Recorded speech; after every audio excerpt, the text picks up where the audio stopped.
Have you ever thought of a raiding party of Sohagin, or stared down the vertical eyes of an obelisk?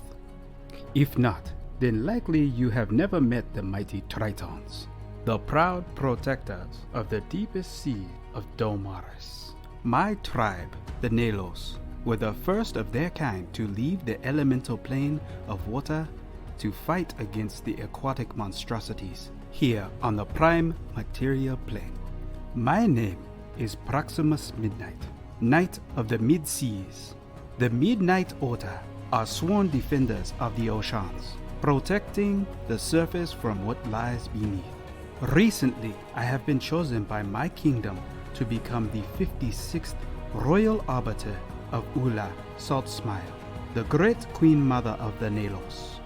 This is the highest honor a knight can achieve. For the glory of the great Queen Mother, for my people, the Nalos, and for the Knights of the Mid-Sea, I fight the greatest evil, smite the wicked, and exterminate my foes. If the enemies of the great Queen Mother wreak ruin on this world, I have no qualms in eradicating them by any means necessary. Secretly, and do not tell anyone, I am very excited to finally be allowed to journey to the surface. I cannot wait for the adventures that await me.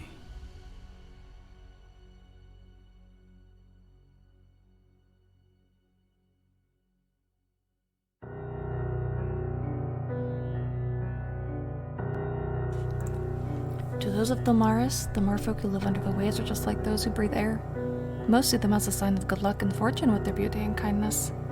They're the angels of the seas. But the oceans aren't always so kind. On those perfect nights, when the storms rage against the waves and the world is full of chaos, beings of absolute powers are born. The merfolk call them sirens, and the only difference shown on the surface is their eyes. A siren's eyes churn like the storm-raged waves they're born of. When a siren comes into existence, they're forced to live in exile as the merfolk fear their power.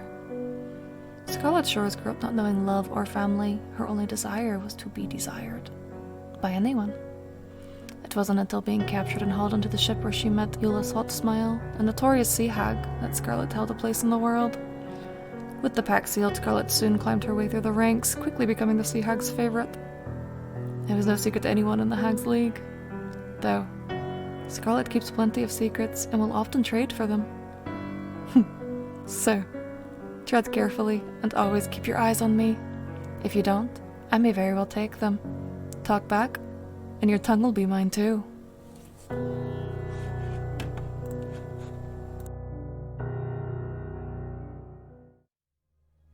Hey, how are the stars tonight? Oh, sorry. I didn't mean to startle you. Most people don't expect someone my size to move so quietly. I do have 2 left feet. Hooves, after all. Anyway, mind if I join you for a bit? This is the best place to look at the stars on the ship besides the crow's nest, and I can't get up there due to the ladder and all. Also, I don't think the crew would appreciate having a centaur up there and getting in the way. So, do you travel to the north often? I hear there are beautiful dancing lights in the sky up in this direction. You never see that in populated areas. The buildings tend to block out the skies and stars. Not completely, of course, unless you're under the earth or water, but enough to dull the awe-inspiring effect it tends to have. Oh, by the way, did you know the stars are actually made of magic? I drove my dads to frustration when I was a foal, begging them to tell me the story of their creation every night. They're made from the power of the gods who made the gods. Isn't that amazing?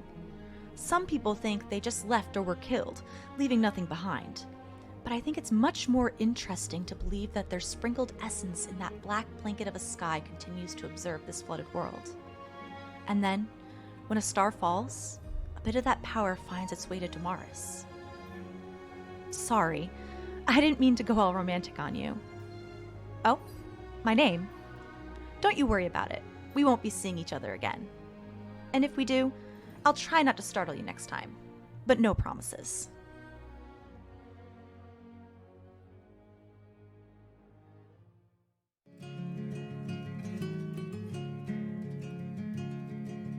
Oh, hey there. It's me, Wynni.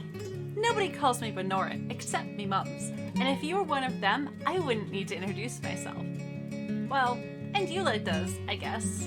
And sometimes, you know what? You can call me whichever. They're both me. I'm just waiting here for the tides to shift and my next adventure to begin. You could argue life itself is an adventure, and I would say you're right. But also I mean an actual adventure. Mostly I do reclamation, searching the sunken cities for relics and forgotten memories. Some of these I keep, some I give away, some I return to those folk who lost them. Sure, I could tell you what I'm looking for at the moment, but I think I've learned my lesson about that. You'll probably hear about it next time I'm in the Fen anyway. Not that it's important, or direct from Eula herself or anything. I didn't say that. The point is, there's a great big ocean full of all sorts of stuff.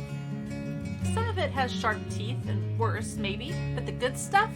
It's magical, and I wouldn't trade any of it for the safety of the surface. So I'll be back. Hard to say when. You know how the winds are, but you can bet I'll be back.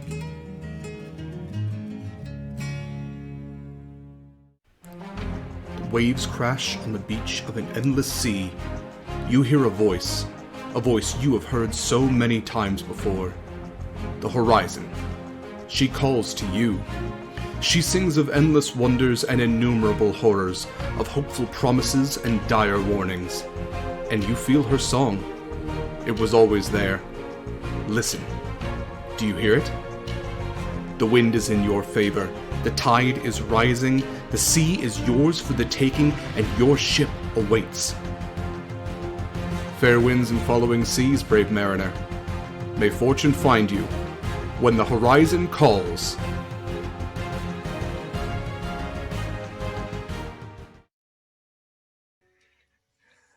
Hello, ahoy, and welcome to Horizon's Call, the homebrew Damara's campaign here on Evasariet's channel. I am Derek Sword, as always, your DM for this wonderful game, and I'm joined, as always, by these wonderful people. So I'm going to have them introduce themselves and their characters, since I think it's been a week or two since we've been back. Give you a little bit of a refresher, and then I believe we have a very special recap planned. So let's go ahead and go around. We'll start as we normally do with Mare. Oh, I am Mare, and I am playing Acacia today, your amazing centaur rogue. Thank you, Mare. Mikyl. Hi, I'm Mikyl, and I'll be playing Proximus Midnight, your paladin sorcerer. Best paladin he is. Kaila. Hi, I'm Kaila. I will be playing your Siren Warlock, Scarlett Shores. The one we fear most. The favorite. Yes, the favorite. Last but not least, the person without whom we would not be here, Eva. Hi, I'm Eva. I will be playing your Sea Elf Artificer. So many classes, I got confused. Yes, hello and welcome. So real quick before we do go to that recap, I do always want to thank Mikyl for the amazing character art that he made. You might even notice that I have character art now. But you'll also notice that we are doing a different form of captions now, where it is all kind of combined in the same box. So that is a little something new if you have watched the stream before. So hopefully that is helpful to see everybody kind of talking in the same area. Let us know. But with all of that said, we'll get to everything else. But let's go ahead and do this this recap. Dear Brother Corvus, I have learned so much since I came to the surface, and made so many new relationships. We had a mission from Eula to find a piece of a navigation tool. This led to the Empire's Bleak Watch prison. We quickly found an ally in Acacia. Our goals seemed to be the same, and in turn we agreed to work collaborative. Luckily, her target was the same as ours, and we retrieved a warforged named Curio, Acacia's father.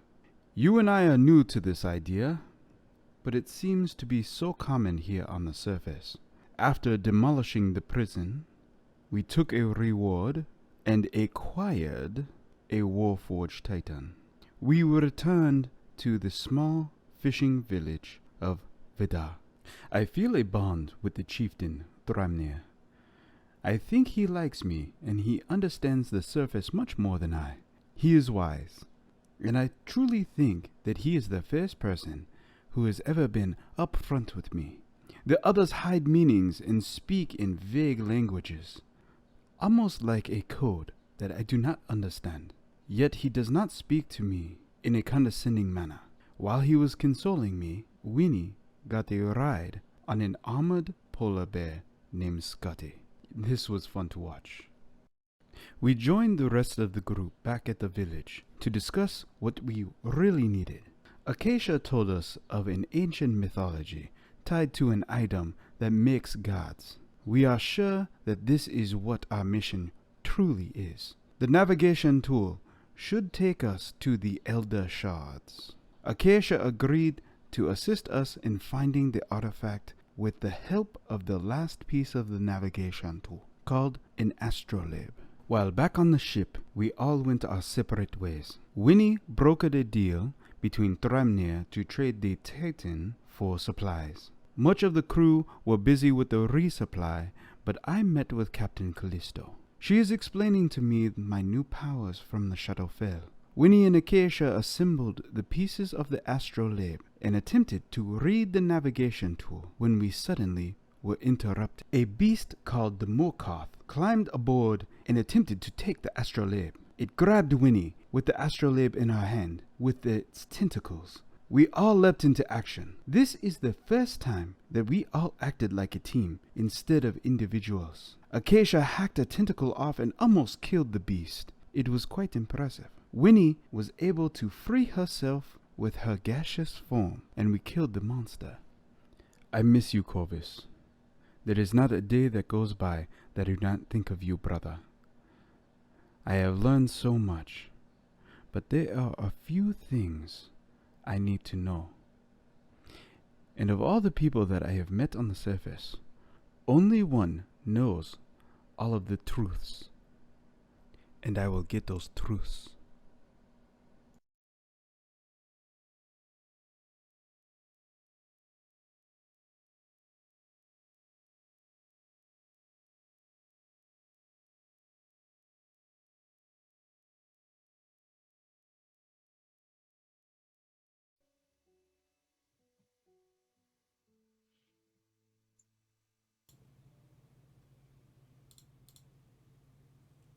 So I don't know about y'all. I but think I deserve that. I think Mykyl's a rogue because I just got hit for a lot of damage.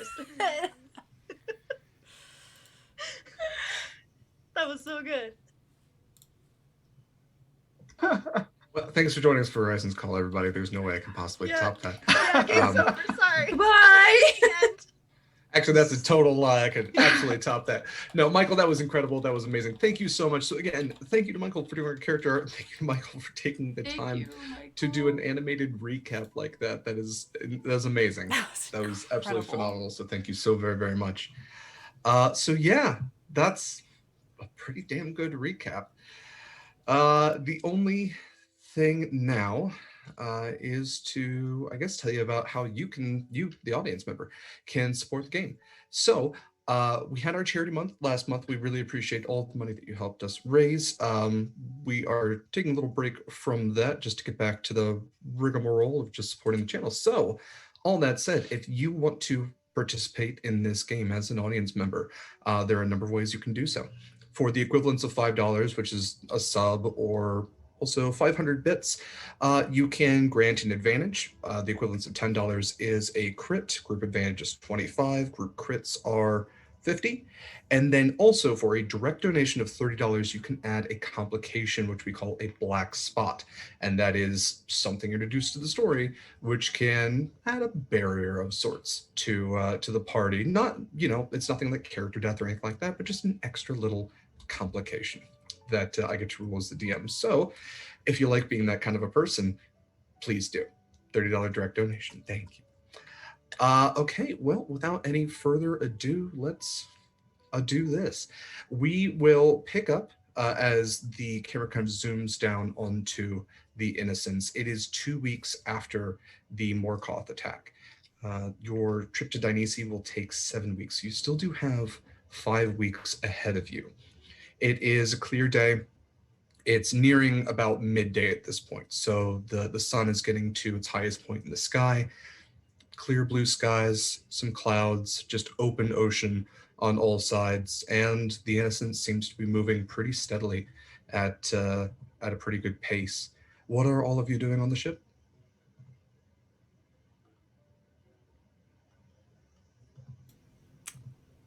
I'll go, I guess. Wynni is having a good little cuddle. It's been, Wynni, it's been a few weeks. Eva, you We're a are little muted. rusty. I am muted this whole time. There you go. Dope. Love that for me. You got it. This means I have like a clean slate. I could redo what I was about to say. Which is fine because I don't remember what I just said. Winnie's probably going to have like a bit of a cuddle with the Tressums. Mhm. And So hanging out in the crow's nest? yeah. Okay. And then spending some time probably identifying what she'd found off the Morkoth. Yeah, absolutely. Because I know, but I so, don't think she knew coming out of the sea. Yeah, so to kind of recap with that, Winnie did dive in after the sinking dead Morkoth, which is a creature that accumulates magical and valuable items and kind of uses them as part of its shell. Very squid-like, as you would have seen in the animation. It was excellently done. Winnie did grab as much as she could. She swam back to the ship, did successfully make it aboard. And Winnie, you acquired 1, 2, 3, 4, 5 items. So yeah, you could identify once per day, save your spell slots that way. So over the course of those 2 weeks, absolutely, you would have discovered that you have a tentacle rod, +1 mithril half plate, which you would actually recognize as being somewhat similar to Proximus in that it is black mithril, which would have come directly from, well, Proximus would know at least, would have come from the Triton people that lived deep enough to mine black mithril. You would also have found winged boots, a mask of the beast, and a mirror of the past. And the mask of the beast, there are a number of masks of the beast that go around. A lot of them are indicative of whatever animals the culture kind of meets. You know, in Forgotten Realms, a lot of them have a tigery sort of visage to them, some bear-like. Winnie, yours has the appearance of a sea otter. I'm gonna keep that probably. That was in character. My out of character, I'd probably also keep that. Okay. So at some point I would probably ambush Proximus. Ambush is such an ugly... That's what it's called when you talk to a friend. Yeah. Just be like lurking up in the crow's nest. Totally normal. Mm-hmm. And then when I see him like walking around down below, just sort of like scamper down and drop down like next to him. Hey, quick question. Oh, you scared me, Wynni. Yes. I do that. Proximus is like literally doing like his push-up routine and sit-ups and running the deck like he used to do. Mm-hmm. About your armor. Yes. It's easier if you just already know what I'm gonna ask, because then I don't have to figure out how to ask it. But okay, fine. It's pretty nice. And I was just wondering, like, where'd you get it?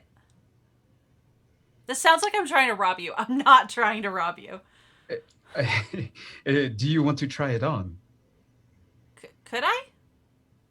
If you like. Sure. That It's pretty absolutely doesn't answer my question. But yeah, why not? Heck, let's go. I am confused on what you are asking for, but he starts unlatching it and takes it off and hands it over to you. This is a perfectly normal conversation. That's Get also naked, considered, Proximus. like, doffing time for heavy plate without like assistance is something like 10 minutes. Winnie's just pull it watching. over my head. Like, Just, Yeah. how does this work? We might be here for a while. So what is your question about this particularly? She's gonna do a big, like, eyeball of the open ocean. Like, I've got nowhere else to be.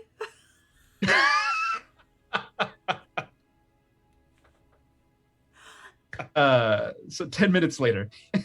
10 minutes later, he hands over his armor.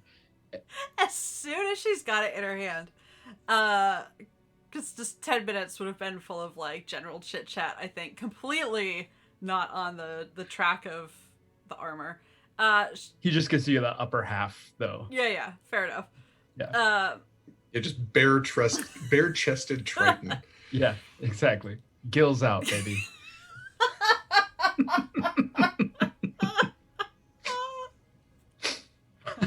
Sorry. This feels like a weird T-shirt that like some Tritons have, like gills out, grills out, baby. Yeah. Like something they wear on an apron. The Damaris, Yes, like, yeah. summertime campaign. Can we get that on merch? On merch? now? Yes. I'll get working on that design right now. Oh no, Kaila. Oh, no. Kayla's like, yeah. Yes. Oh god, that's right. Kaila can I'm make terrified. anything. Kaila has I'm made terrified. everything. I want to see. Uh-oh. If you already have a gills out shirt, I'm going to absolutely shit. Right? Oh, perfect. An apron. Oh, okay. purple. an apron, Yes. perfect. Yes. Yeah. Yes. Oh my god. I love that you just have that at hand and that it matches you perfectly. Mhm.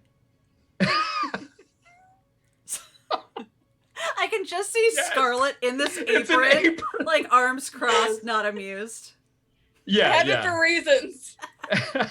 Oh, okay. Okay. Oh. Not in front of mom and dad. Prop time.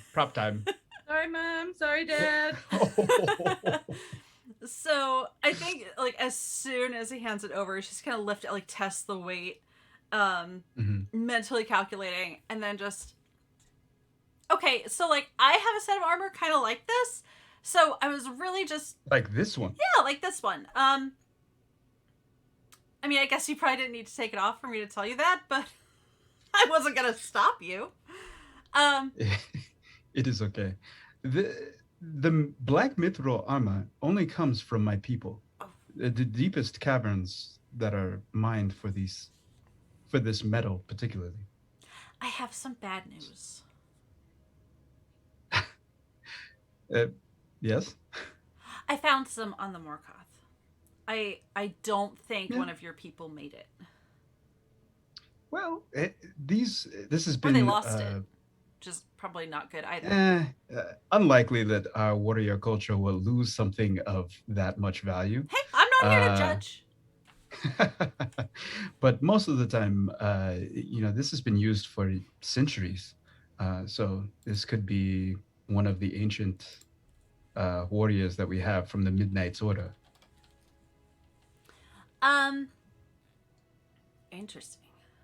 So not everyone, like, it's not like super common. With our night order, yes, it is common. But throughout our culture, no. Our tribe is a warrior tribe, so it is kind of common with all of us. Is it super bad if someone else wears it? It is not, it's not common. Sure. It's usually passed down from generation to generation. Is there a way of finding out whose it is? Maybe I could return it. Possibly. Maybe you could return it. I don't know if I'm going in that, like, direction. But I could look at it and see if there was any markings to define okay. whose it might be or what generation it belonged to. Be right back. And she's gonna, like, scamper off and get, like, 20, 30 feet before she realizes she's still got your armor in her hand. Oh, you didn't put it on? No, Nice. I'm just, like, holding, so I'm like, oh yeah, no, I've got one like it. I just, You notice as you run, like, it doesn't clank or make any sound as I like that. Which is probably why I get so far, because then I'm like, oh, right. You probably want this back. Please don't lose that. No. I'll be right back. And then she'll No problem. she'll disappear for like a weird amount of time. Like, you'll probably think she's actually not coming back. She might have gotten distracted by a flitton or two. So you have my armor with you? No. I right? brought it back before I left. Just like, okay. You know. I finished my workout routine and I'm just sitting crisscross applesauce on the top deck, just kind of sunbathing, warming my gills. Okay, sorry. Here I am. Here it is. And she's gonna shove some half plate out in your direction. Can I check it out? Absolutely. So roll investigation with advantage. Oh. So what you essentially handed to Wynni was full plate. Full knight's regalia kind of armor, but in black mithril, which makes it relatively light, easy enough to swim in even. But with that added bit of protection to it. What Wynni has handed you is essentially the next step down.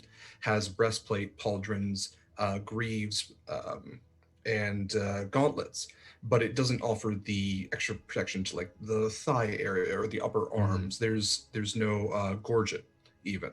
So it's very fine. It's definitely from your people, and you would know where to look on it as where indicators of the owner would be. So I got a great 13. Okay. Still good enough. Proximus, you flip the breastplate over, and engraved kind of right under where it would hit the neck, in primordial, in the language that your people would have used, in the dialect of Tritons at least, is written Helion.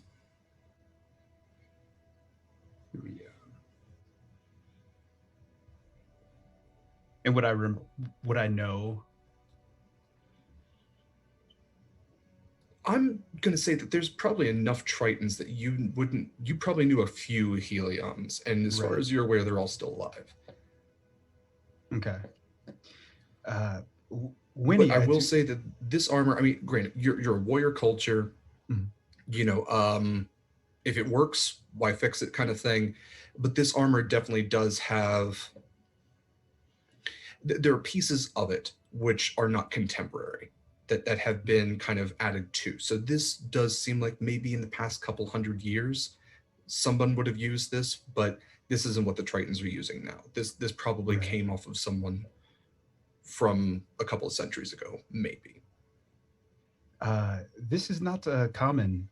They look like they have changed this around. So, you are free. Feel free to wear it, but this is nobody that I know personally. I feel a bit from my lifetime better about that, to be honest. And I wouldn't want to, wear it if it was like very not good to wear someone's armor. But it would be really handy. We are very practical folk, so when it comes down to things, if it works and you need it, use it. It will protect you. Thanks.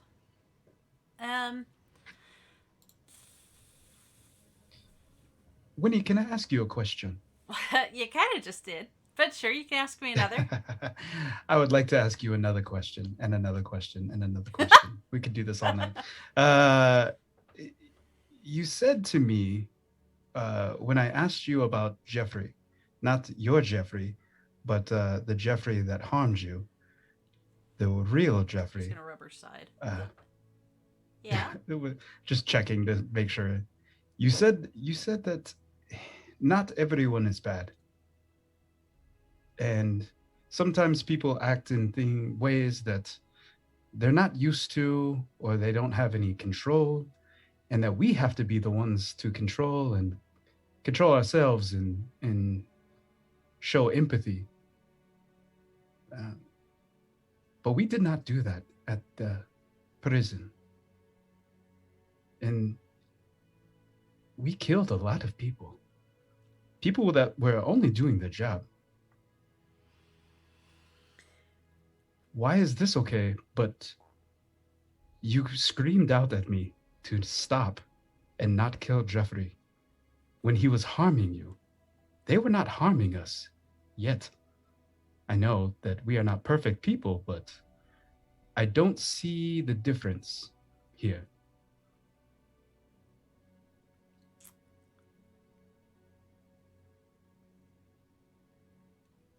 Okay, so it is very early for this conversation. It is a very good question. And Just something that I've been thinking about, and you don't have to answer that. We can talk about something else. It is okay. no, it's a good question. He kind of turns and grabs his armor and heads down. He like just walks away. But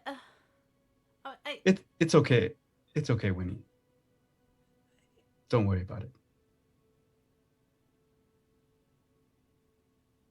I have an answer.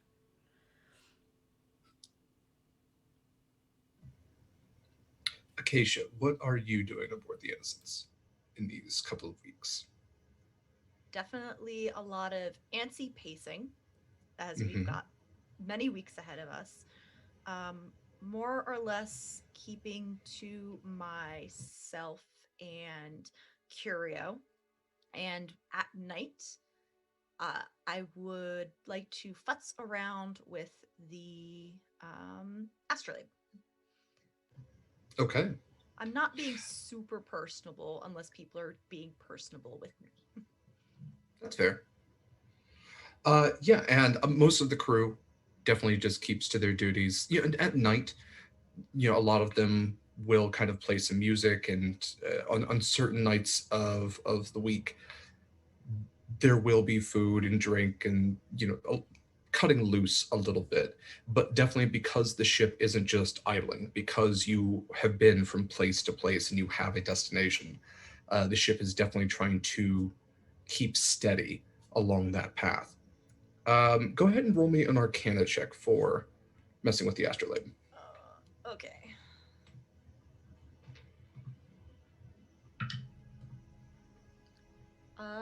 I'm also going to use one of my psionic points to give myself a bonus on that as well. Okay. Where's my D8? I got a dirty 20 total. Dirty 20. So you're definitely you have figured out how the astrolabe essentially works. It works better at nighttime because it's kind of like what's the best comparison It's meant to for the it? stars. Of course it works better at night.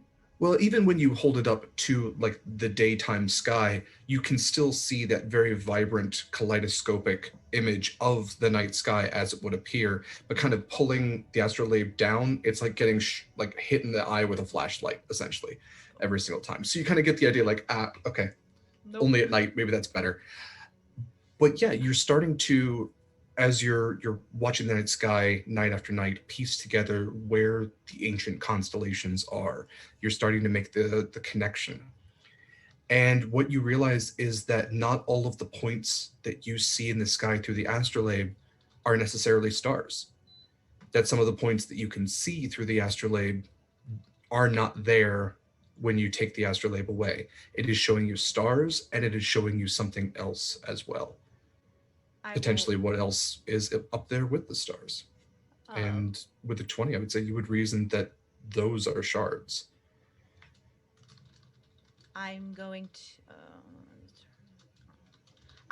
to make the start of a star chart map. Okay. All right. Do you have the tools for that? I do not have the tools, but if I'm gonna rummage around the ship to do so. If it becomes known that you are looking for something, the quartermaster Trojo, a Lokatha, stout little Lokatha, they then would approach you.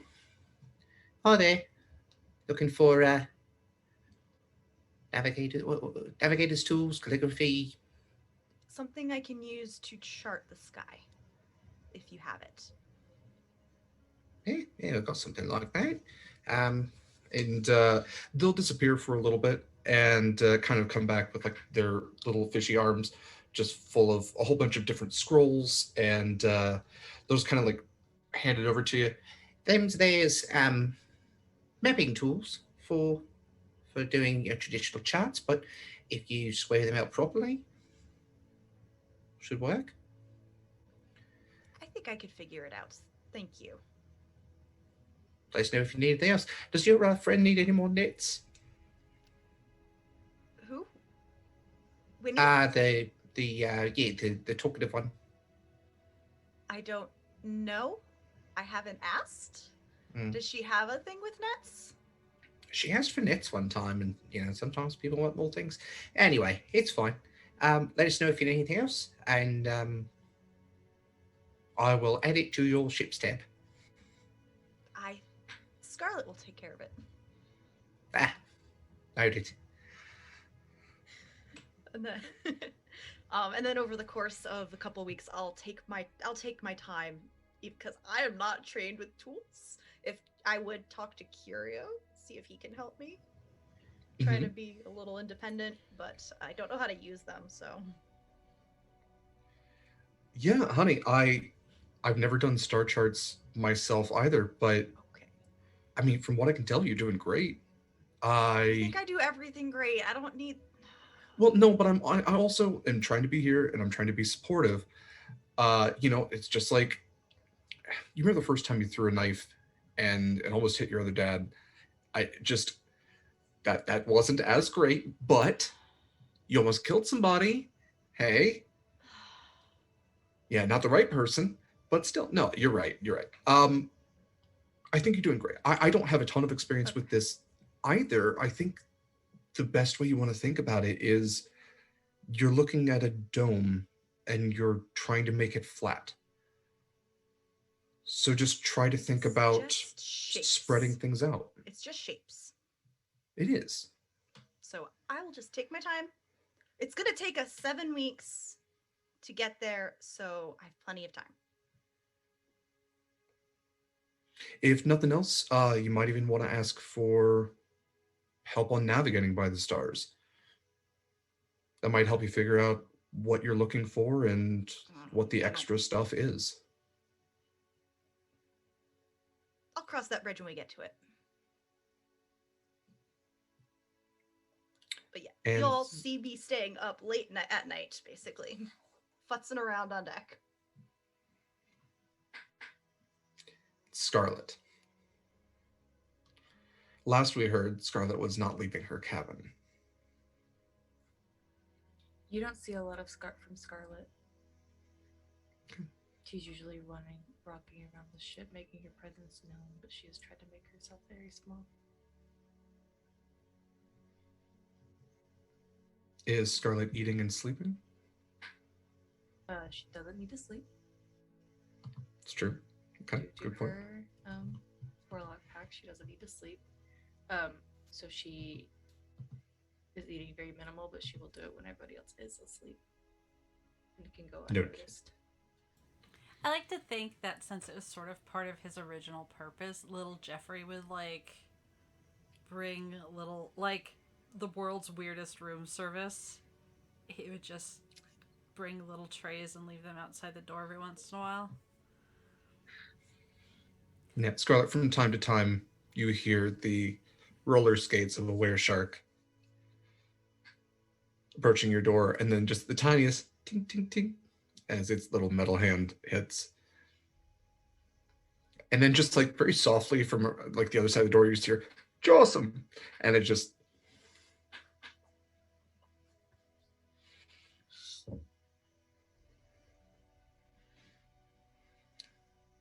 All right. It is nearing the end of the 3rd week when the ship actually begins to slow a little bit. Some of the sails are actually furled. And Connery comes to each of you and requests that you meet in the captain's cabin, which I'm not sure any of you have ever been in before. So he would definitely be able to find Wynni. Proximus You don't as well, know. Acacia. Maybe she's up to something. Why doesn't he have to do a... What is she up to? You're right, what is she up to? Why doesn't he have to do like a perception check or something? Like, she could be anywhere. She's like Because a cat. as of this point, you said that Wynni is out and about, just like petting Tressums and making friends. Is Wynni being aloof? Or Eva, you tell me, is Wynni being aloof? No, it's fine. She's sulking in the crow's nest. Why is she sulking? Because she doesn't have a polar bear to cuddle. As she's holding an entire, like, Flitten family in her sea elf arms. I have given you so many pets. It's fine. She comes down. It's She's fine. curious to see how dusty the captain's quarters are. Kaila has a polar bear for you. There. Do you feel better? It smells like lavender. You put it in the microwave. Don't put normal polar bears They're in the microwave, perfect. but that one you can. I would die for them. Okay. So I guess Scarlett would probably be the last one. Scarlett, you would hear a very firm rapping on the other side of your door.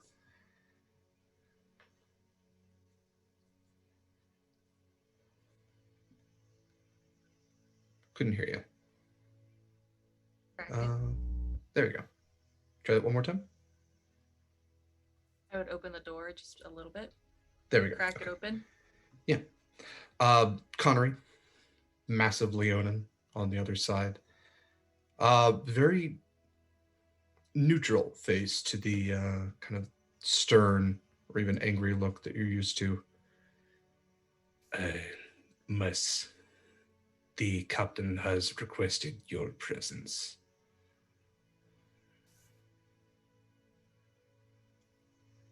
Fine. I'll be there shortly. Just shut the door back. So like I said, it's been about a week since the mithril conversation and everything like that. This is a cloudier night. Definitely not storms necessarily, but the stars are harder to see. Acacia, you would know even on cloudy nights, you would still be able to look through the astrolabe and see the vibrant oil slick like night sky beyond. But yeah, waiting in the captain's quarters, which is within the quarter deck. It is very much set up like the forecastle, in a sense that there is a hallway that branches off with a door on the left and a door on the right. The door on the right is closed, the door on the left is open, and within is a table, some bookshelves, a chest, a few chairs. Laid out on the table is a map of Damaras. You can see that there is a box nearby which has several other maps kind of scrolled up inside, which would probably indicate, more closer views of different parts of Damaras. And Callisto is standing in there at the end of one of the tables. For this being the captain's quarters, you don't see a desk as you would in a traditional pirate ship. You don't see a bed. There's windows. There's a window towards the aft of the ship, and a couple, you would be on the starboard side. So there are a couple of starboard windows as well. But yeah, it's pretty dark in here, so there's some lanterns that are actually hanging to illuminate the area. And Connery ushers each of you inside, closes the door behind him. And Curio was not invited to this meeting, but Acacia was. And Callisto looks to all of you, and she says, If he's not invited, I'm going to do a ping. Fair enough. Talk to him. Okay. So Callisto says, is the plan still that we head to Dynisi?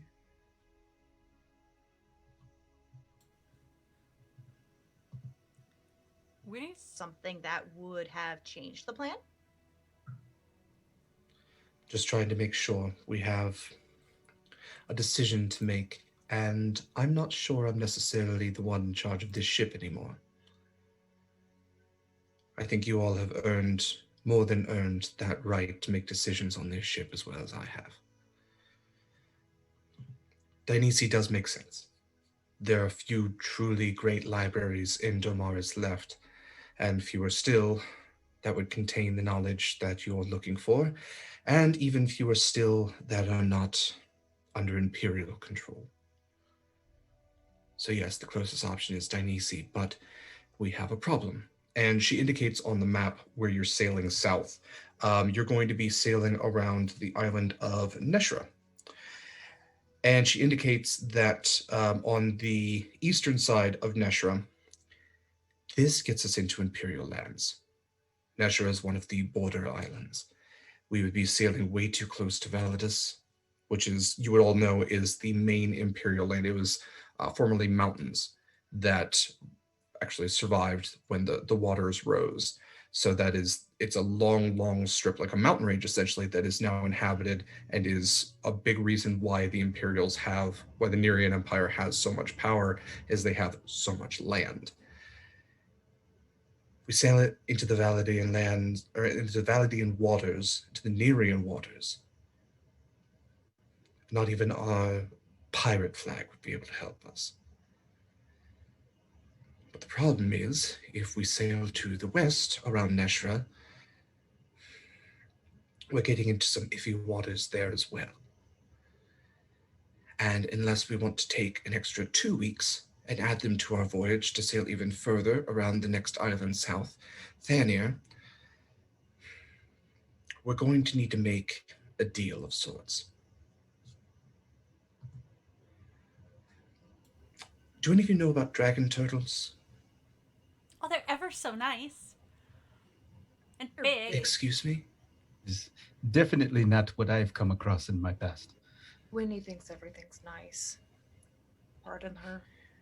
I mean, she's going to kind of indicate the area on the map. This area right here has become the patrolling ground for a particularly notorious dragon turtle named Neberian.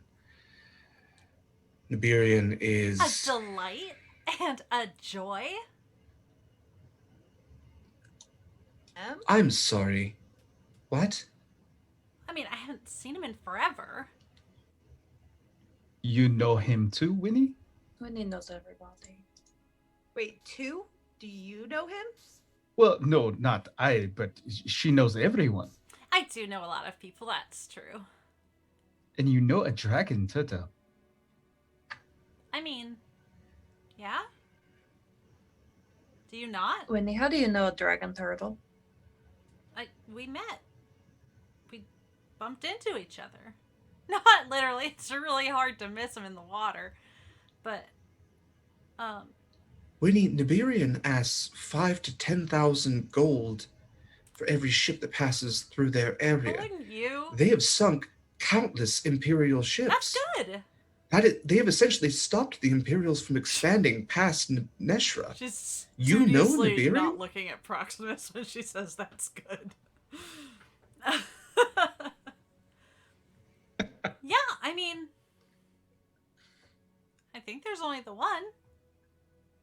So it sounds like we go that route and, call Wynni's bluff. You even see on the map, very much like the maps of old that have the sea monsters all over, there is a very detailed, very nasty looking like dragon turtle that's popping out of the water and breaking a ship in half. Does it look like him? In an artistic, like traditionalist sort of way, it looks like a dragon turtle monster. It kind of looks like Gamera. Oh. Wynni, to what extent do you know this dragon turtle, and how long have you seen them? Oh, we're very good friends.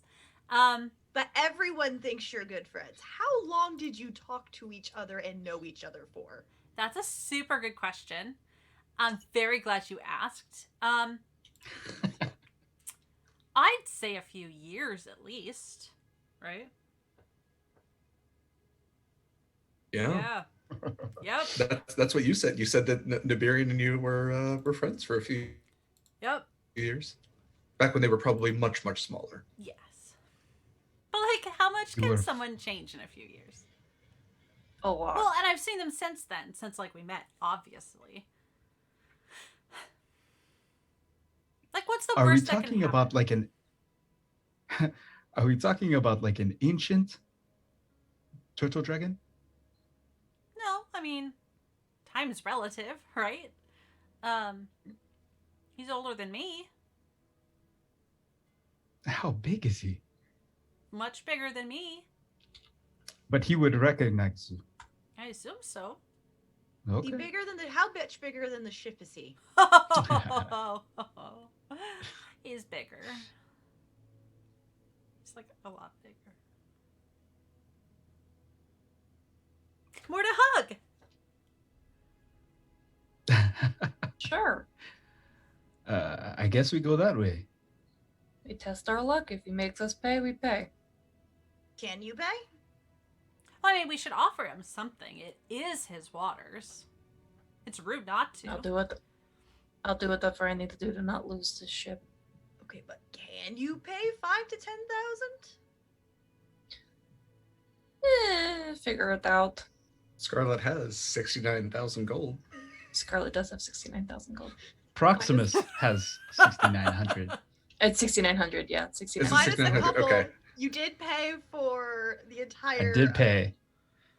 And you do have an assortment of new magical items. Yeah, that's very true. We'll figure it out. It's fine. You really base a lot of trust in friendship. Wow. I base a lot of trust in Wynni. Aww. She hasn't led me astray yet. Aww. My point still stands. She is 100% at this point, yes. We would not have found your father if it was not for Wynni, actually. It's true. There's a difference between someone. There's a big difference between a dragon turtle and everybody else. Do you not like dragon Ah. turtles? I would prefer not to get killed by a dragon turtle. Well, I don't want to get killed by you, but we're friends. It's like, please don't kill me, but we're friends, so I don't think you will. Again, like, studiously not looking at Proximus. I guess we're gonna base all of our luck on going on Wynni's friendship with this dragon turtle. I've done more on less. That's true. Please help us. It's very true. That's so true. Honestly, beats any other option we have. I refuse to fly through Imperial waters. Yeah, I don't like that idea either. If we did go the Imperial route, how long would we be in their territory? If we did go the Imperial route, a week and a half to 2 weeks. Yeah, that's much too. It's too I much. don't trust it. Not after we just took down their whole prison. They're not gonna Their find we that had a out right max away. security prison. They had a little crater left. You know how long it would take for people to get there to restock their troops and then get a message back to the Imperials without a spellcaster? We let I'm out not putting any all gold of on the prisoners. I'm not putting any gold in them not having spellcasters. Yeah, and there was 0 ships besides yours for them That's to true. get anywhere. That's true. Wynni, you would know that's not true. Yeah. My knowledge, anyway. To Acacia's knowledge, absolutely. Yes. Okay, so, but like, what if they did have ships? Or spellcasters? Sorry? Just, Wynni, what do you mean they had ships there? just mean, what if they did have ways of communicating faster than... What is it that you are not telling us, Wynni? Also, pretty sure that a lot of the Imperials did die. Look, okay, that was not my intent. That was...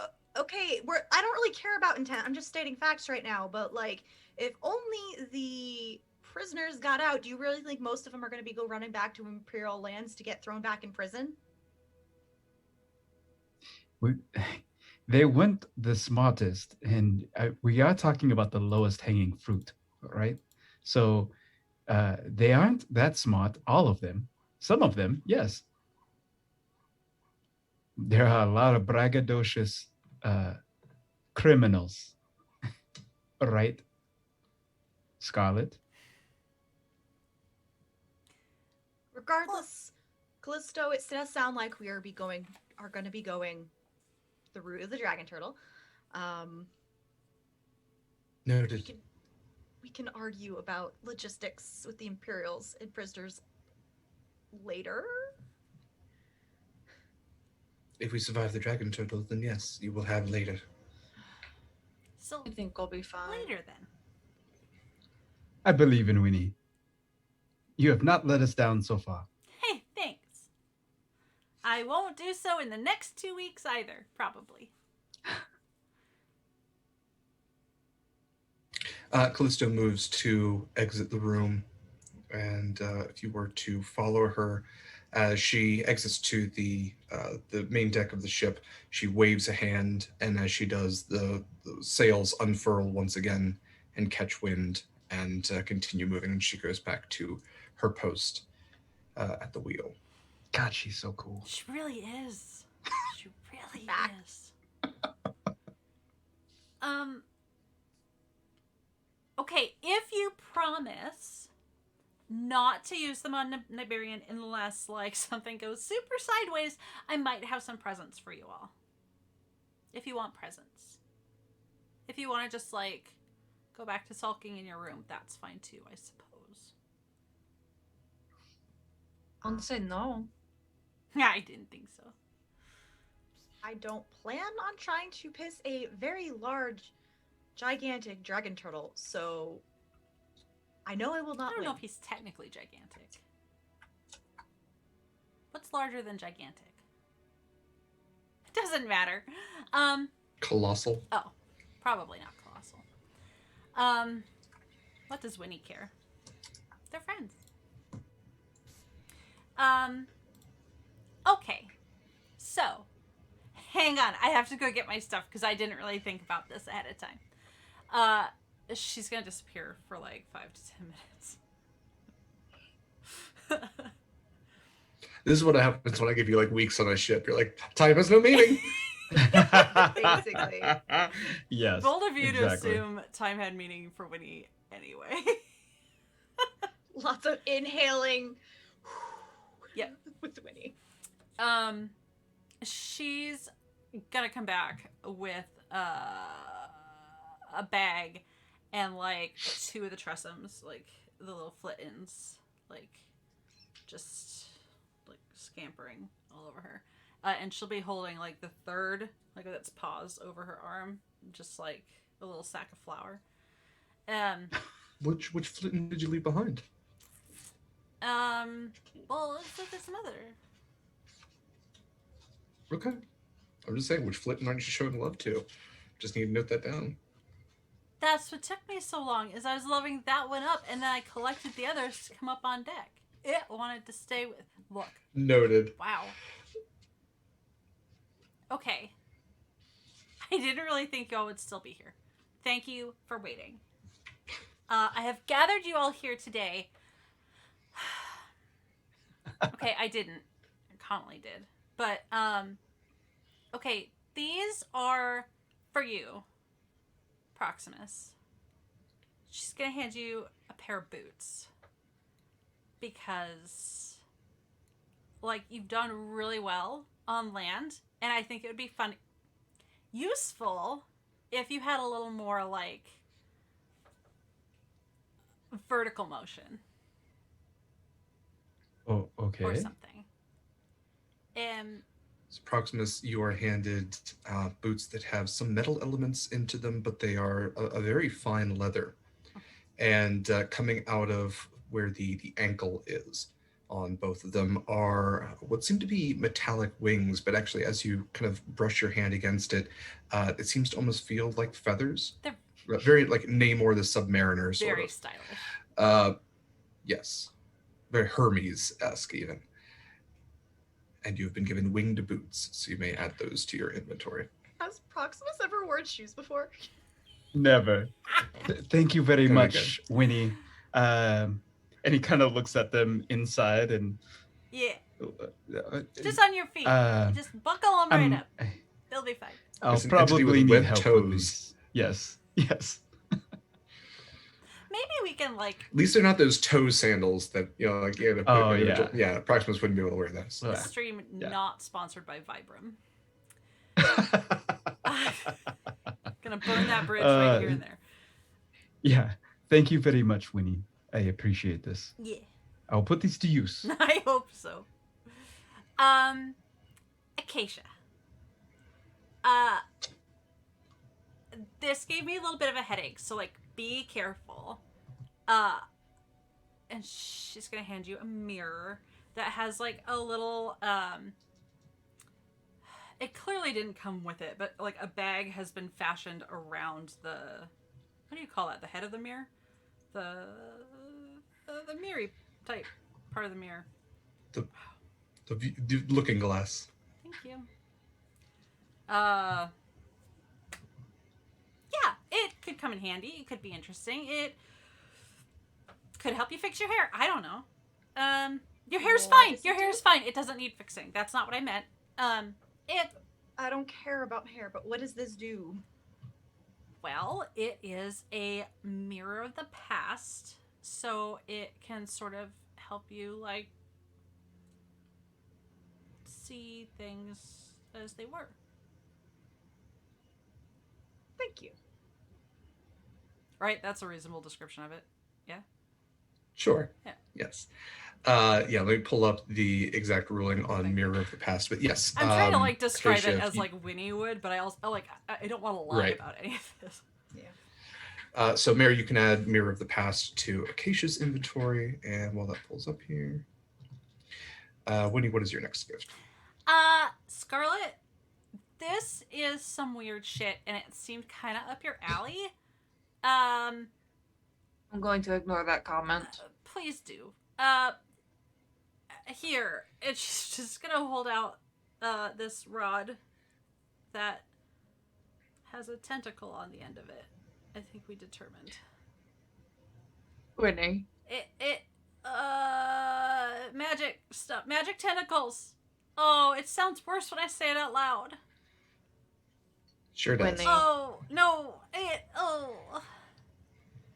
Well, I can't take... The thought is much appreciated, thank you. Okay. So Scarlett, you are handed a black, almost like quarterstaff, a little shorter than a quarterstaff pole, and kind of wrapped around it are 3 tentacles, very octopus-like arms that just kind of like intercross around it. And it seems metallic somewhat, although the tentacles do have a little bit of a give to them. And you can almost see them like almost inhaling and exhaling, that there is a motion to them, an inherent motion. So you can add tentacle rod, which is a... Yep. Mare, to give you a mirror of the past, let's see, holder of this platinum hand mirror can learn something about the history of a specific object or creature by taking an action to gaze into the mirror and think of the target. Instead of the holder's reflection, the mirror represents scenes from the target's past. Information conveyed is accurate, but can be random and cryptic and presented in no particular order. Once it is activated, the mirror gives its information for 1 minute or less, then returns to normal and cannot be used until the next dawn. The tentacle rod can be used to make, as an action, to make a direct, while holding the rod, you can use an action to direct each tentacle to attack a creature you can see within 15 feet of you. Each tentacle makes a melee roll with a +9 bonus. On a hit, the tentacle deals 1d6 bludgeoning damage. If you hit a target with all 3 tentacles, it has to make a DC 15 Constitution saving throw. On a failure, its speed is halved and has disadvantage on all dexterity saving throws, and it can't use reactions for 1 minute. Moreover, on each of its turns, it can take either an action or bonus action, but not both. At the end of each of its turns, it can repeat the saving throw, ending the effect on itself on success.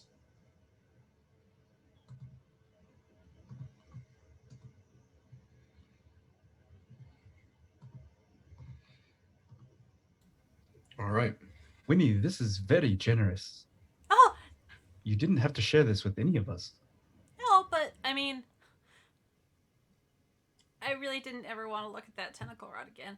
But also, like, I just thought, like, it could be helpful. And I found it on the Morgoth, and, you know. Thank you again. You're welcome. She's gonna, like, snug the flitton closer. Yeah, one of them starts flapping. The one that's on your shoulder, its wings start flapping. And it gets like just a little bit of air, and just makes a little mew in your ear before it just kind of plops right back down on your shoulder. So cute, I'm gonna die.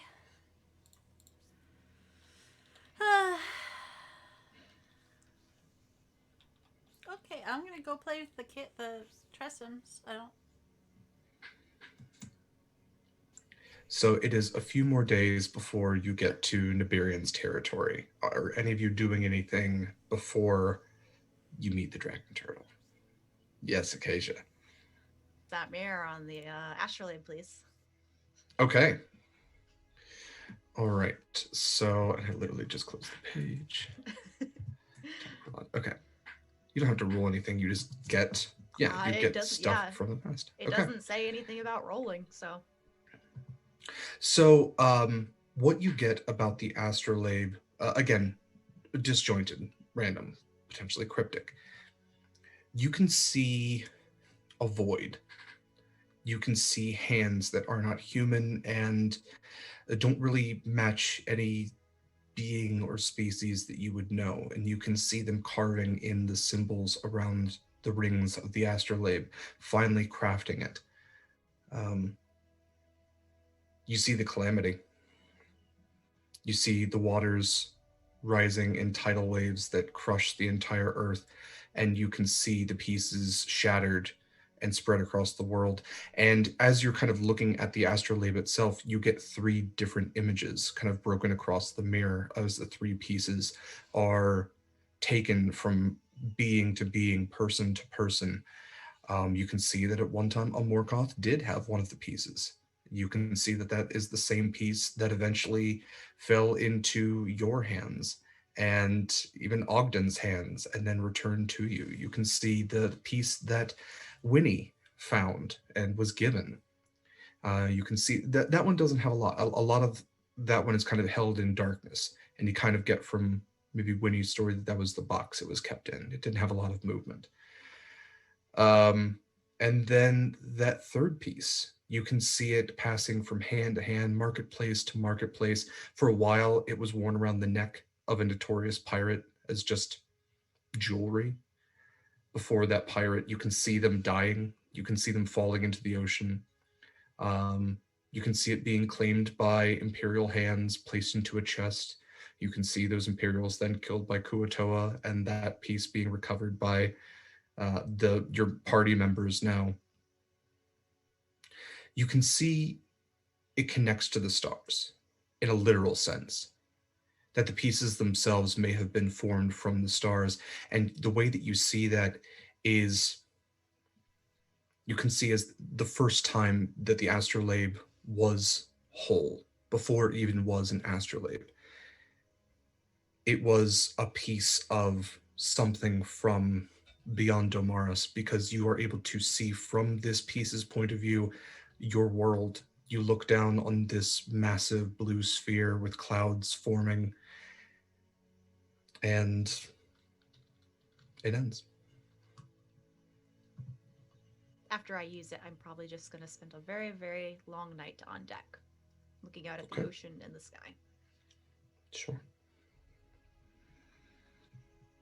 All right. Anything else before Dragon Turtle? I think at one point, if not that night, the next, Wynni would go to Acacia, knowing what she would do with it, and just ask, so what did you see?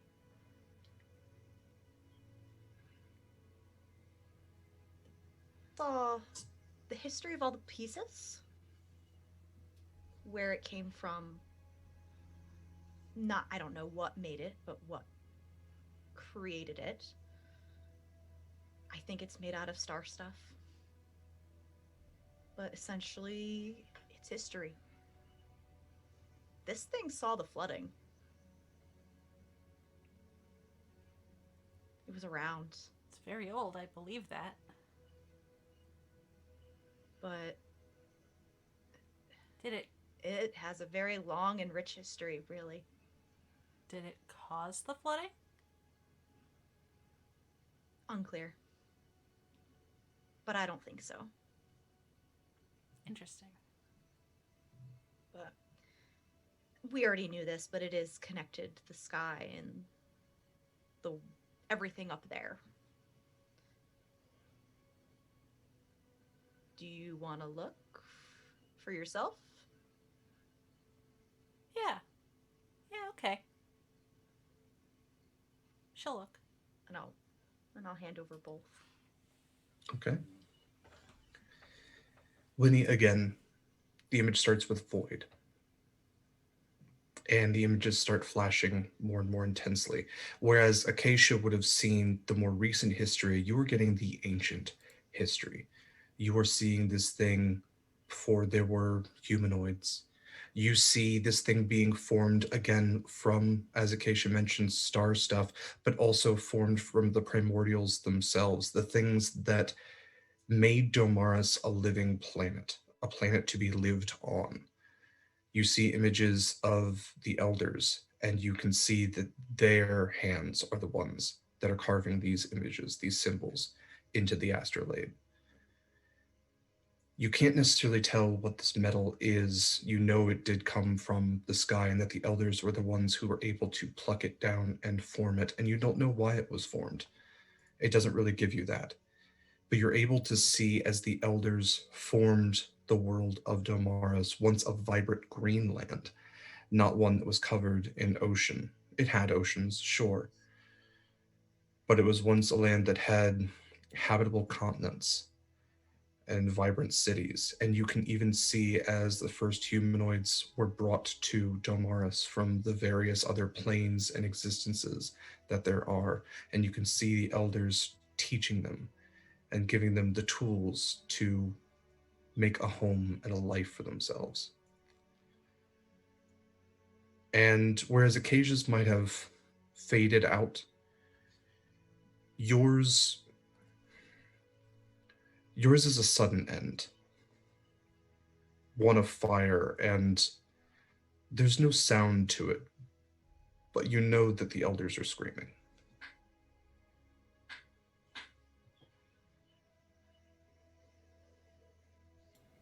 She's going to shove it back in your direction, Acacia, and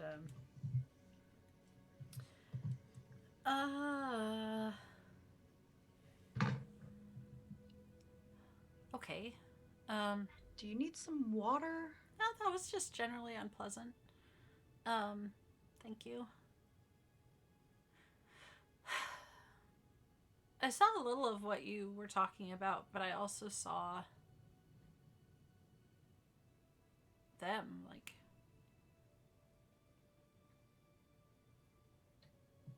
the creators? Yeah, the makers, the elders,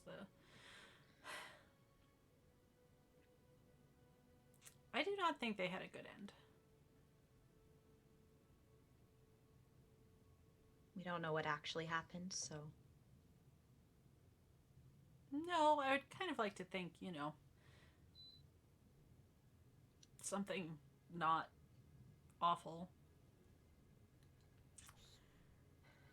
Well, anything that possibly put them out of existence is probably not a good end. No. Keep me posted on the astrolabe. If anything changes, I will let everybody know. Also, maybe get a little water. You look a little pale. Yeah, maybe that's not a bad idea. What should I drink? I'm having a sea elf existential crisis. Do you think sea elves don't drink? Or are you asking what to drink? I mean, I'm sure it's fine. It's fine. ship. You has can probably something drink seawater and sugary. be fine if that's what you're wondering. Yeah. Yeah, you can filter the saline. Yeah. Okay. That's fine. Yeah. That's all I need to do before dragon turtle time. Dragon turtle time. Turtle power. All right. Don't give me that look, Kaila. So, the morning comes where you have officially reached Neberian's territory. And any sailor worth their mettle would know that this is the stopping point. This is where you're supposed to pay your homage to Neberian. And Callisto comes to you all and she essentially says, listen, if Wynni, you believe that you can speak to Neberian, then we are just going to have to wait. This is where we are supposed to drop our loot and hope that it is sufficient. But if we don't, they will come visit us. Okay. Sit and wait. I would recommend that as opposed to swimming She's down gonna back to up them. to the side of the ship and just backflip off the rail. In like a not as like she doesn't really think she's being sneaky, but like she's sort of sidling and then just tipping back over. Does she think we don't Wynni. see her? I love Do we? I was going to say, Neberian typically eats the things that we put in the water and then regurgitates them later in his lair. He doesn't have great eyesight. Do we go after her? He is blind. It's just hard to see in the water. Oh, okay. Do we follow? I don't know Neberian. I have to go. I feel like I should go. I just take a running dive off of the deck into the water, following Wynni. You going, Scarlett? Scarlett takes her boots off smart. and dives in. Oh, I guess maybe I'll be back alive. I'm not sure. I'll see the rest of the crew later, and We get to find out if she turns into a seahorse. and I will jump off the side of the ship, leaping. Ladies and gentlemen, this is what we've been waiting for. That's what we've been waiting sessions for. Let's see if Acacia turns Wynni into stops a seahorse. mid yell because she's just underwater yelling, Neberian, it's Wynni. And as soon as those hooves hit the water, I am wondering how graceful this is. So, Mayor, please roll me. Please have Acacia roll either athletics or acrobatics, because I'm wondering if this is like a very graceful, like 2 feet forward, or if this is just flailing. Okay, I will roll an acrobatics check for y'all. I believe in you. Natural 20. Yeah. Rogue More shit. graceful than the sea elf, the triton, or the siren, a centaur dives into the water. And I've got 2 left hooves. Barely even make a splash at all. splash. Yeah, No, yeah, exactly. Everybody And we on all deck. hold up 10 they're- cards. Yeah. Acacia does not turn into a seahorse. Yes. Oh. But it does Aw. look like she does not have any problems breathing or swimming. Perfect. Oh. All right. Wynni, your party joins you. You are yelling into the depths, realizing that sound doesn't carry too well in the water. It is moments before you see a shadow growing beneath you in the depths, far beneath where the sunlight is able to pass in through the water. And the shadow gets larger and larger, and you realize that this dragon turtle is not large, it's not huge, it's not even gargantuan. This dragon turtle is at least twice the size of your ship. This is a colossal ancient dragon turtle. I love him. Its head is the first thing that you're able to make out. This crusted, ancient, scarred, beaked face with teeth kind of poking through at the beak. Has kind of these milky, almost clouded eyes. The body comes next, a somewhat spiked shell with very large clawed flippers. And it is swimming.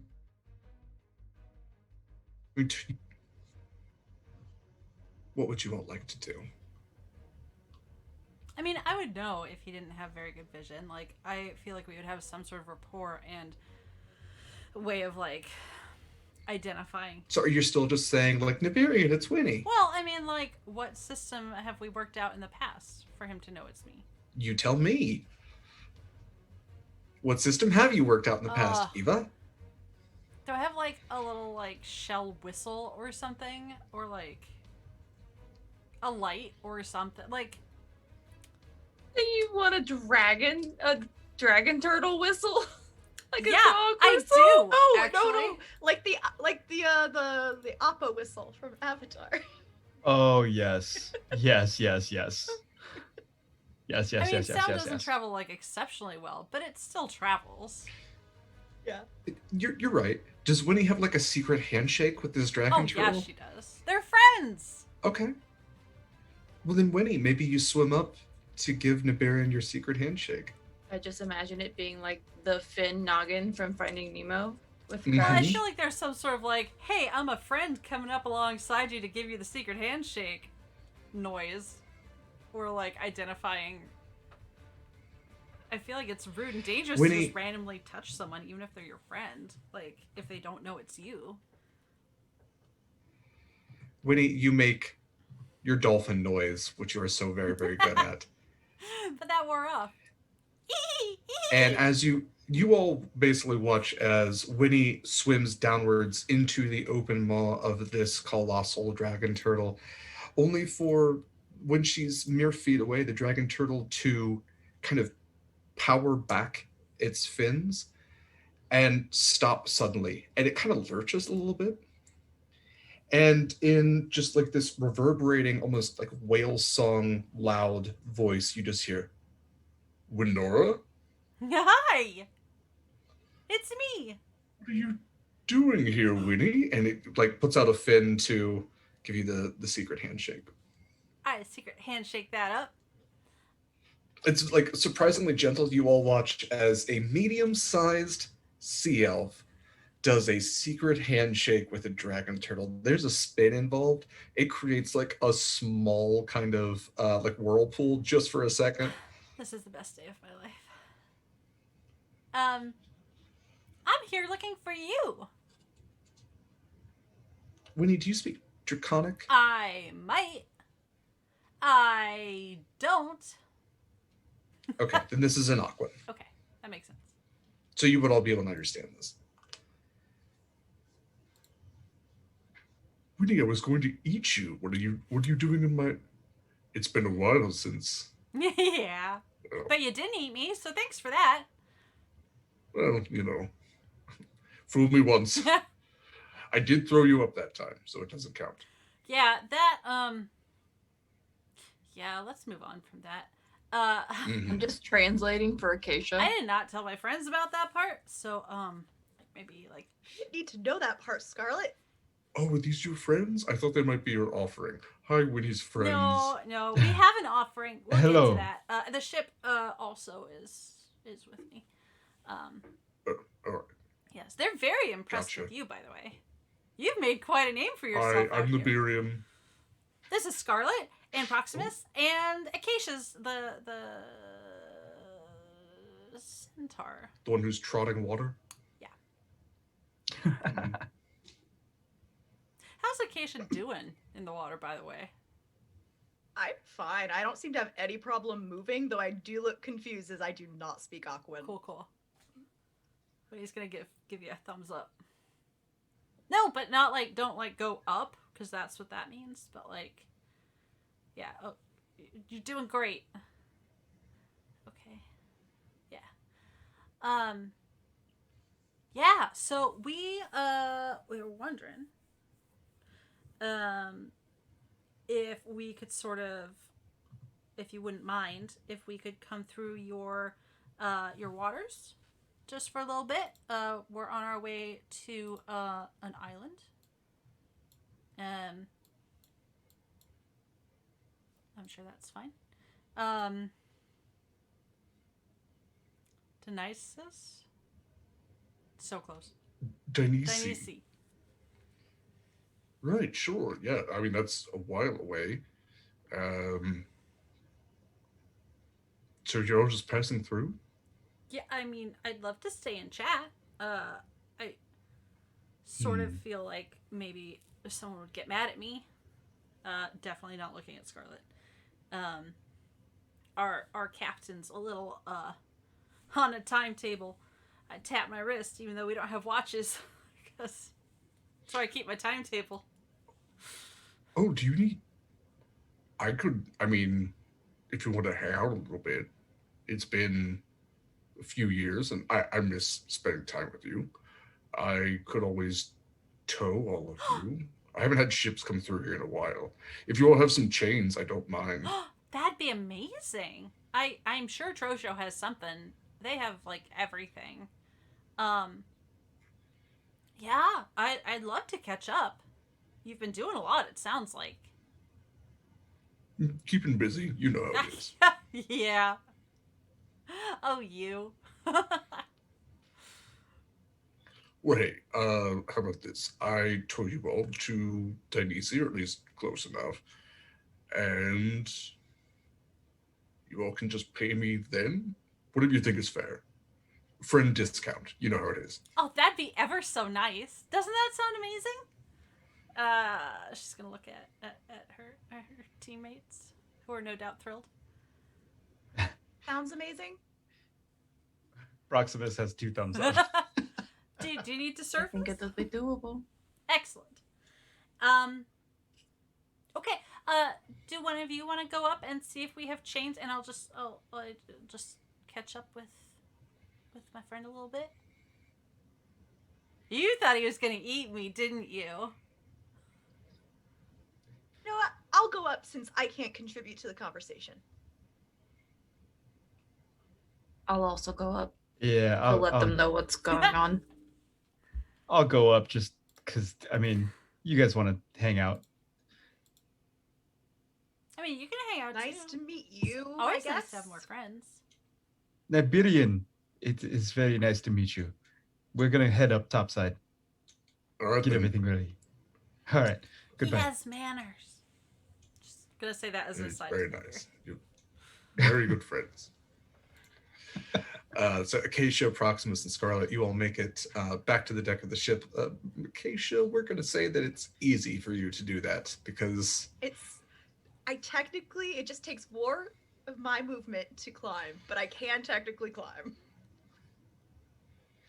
Just hand over hand on a rope. How that works. Yeah. Hand over hand on a rope. And just dragging a horse body behind? Yes, yeah. yes. No wonder you're ripped. You gave me, you I gave me know, guns right? for a reason. Shoot. Centaur She's got 'em. push-ups. Yeah.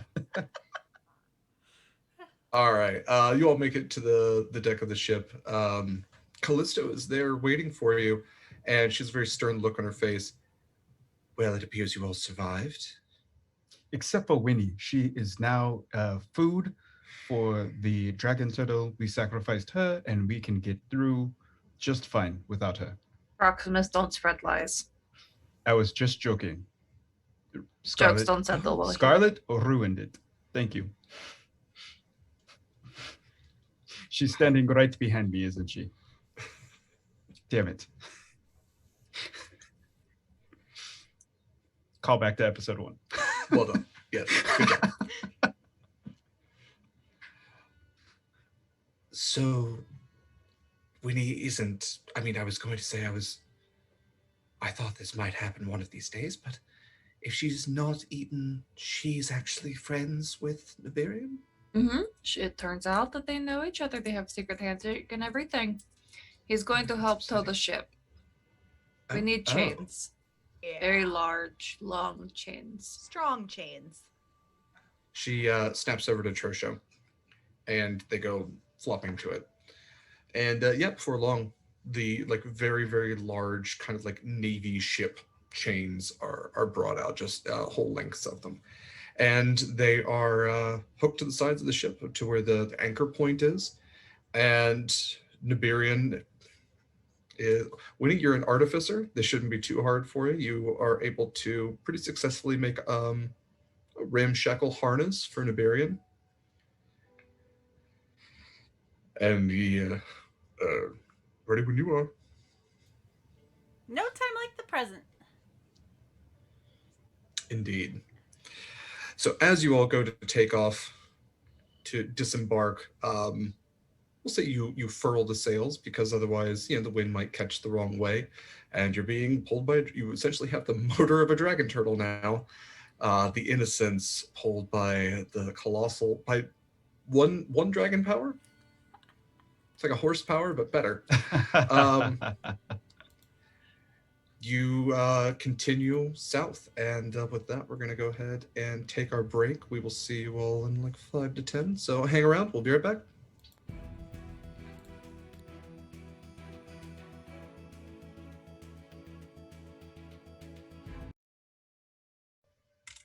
And we're back. Hi, everybody. Thanks for hanging around. We are going to go right back into the action. So you have successfully hooked your ship, the Innocence, to an ancient dragon turtle and are now powering through the waves. This is the fastest any of you have ever felt the ship move before. So maybe some of you have to kind of grab onto the sides of the ship. Definitely some things that were not strapped down before are strapped down now. And you are absolutely powering through the waves. Callisto essentially is able to determine that at the rate you are moving, you are going to shave off at least 2 weeks. You have more than doubled your movement speed through the water. What would you all like to do in, let's see, I said you had 7, you already took 3, and you shaved off 2, so you have 2 weeks left. Anything you all would like to do in those 2 weeks? What's that, Mayor? How's my map coming? Go ahead and roll. What do I want you to roll for that? I don't want to do sleight of hand because you're a rogue. Go ahead and just roll me a... I'm going to auto crit on this. Auto crit? Okay, that works. Okay, your map is coming along very nicely. You are successfully identifying the stars that exist as well as the things that are not stars. And you are, kind of figuring out like, oh, maybe that's a planet or that is a comet. You don't really mark those down as much. You'll mark the planets because those are steady. The moon, of course, you have that in the night sky. But as you're kind of moving through the hemisphere, you actually have to get a second sheet of paper, second map chart, because you're getting into a different hemisphere at this point. You're actually crossing past the equator. And you are noting where the additional extra bits are, the extra satellites, we'll call them that, because your theory is that they're shards. You don't know exactly. Amongst the night sky, which is absolutely filled with stars, you note fewer than 50, at least in the northern hemisphere. And it's at this point when you're getting to the southern hemisphere that you're starting to add them up. So you have a pretty successful star chart for the northern hemisphere, especially where you were on the, I guess as you were to lay out to Mars, you would be in like the northwest quarter of the planet. But yeah, you have a pretty good star chart of the northern hemisphere, pretty successful one. Perfect, thank you. Okay, anything from anyone else? All right. I think I would. Well, go ahead. Can I do something? Yeah. Sorry. Michael, you could. I left a long pause there. Sorry. Can I grab the chest of gold and go to Scarlett's room?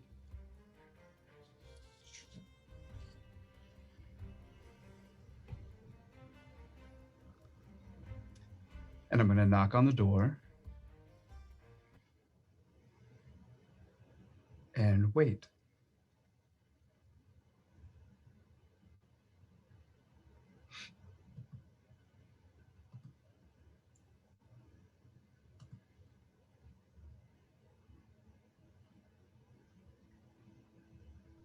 She opens the door just a crack like she did before. Yes. Can I come in? For what? I have something for you. And he shows the box, but he keeps it out of arm's reach. There's a pause. And Scarlett closes the door to undo the latch completely and opens it. Come in. And he does. He finds like a kind of just an empty area in your room, on crisscross applesauce, and sets the box on his lap.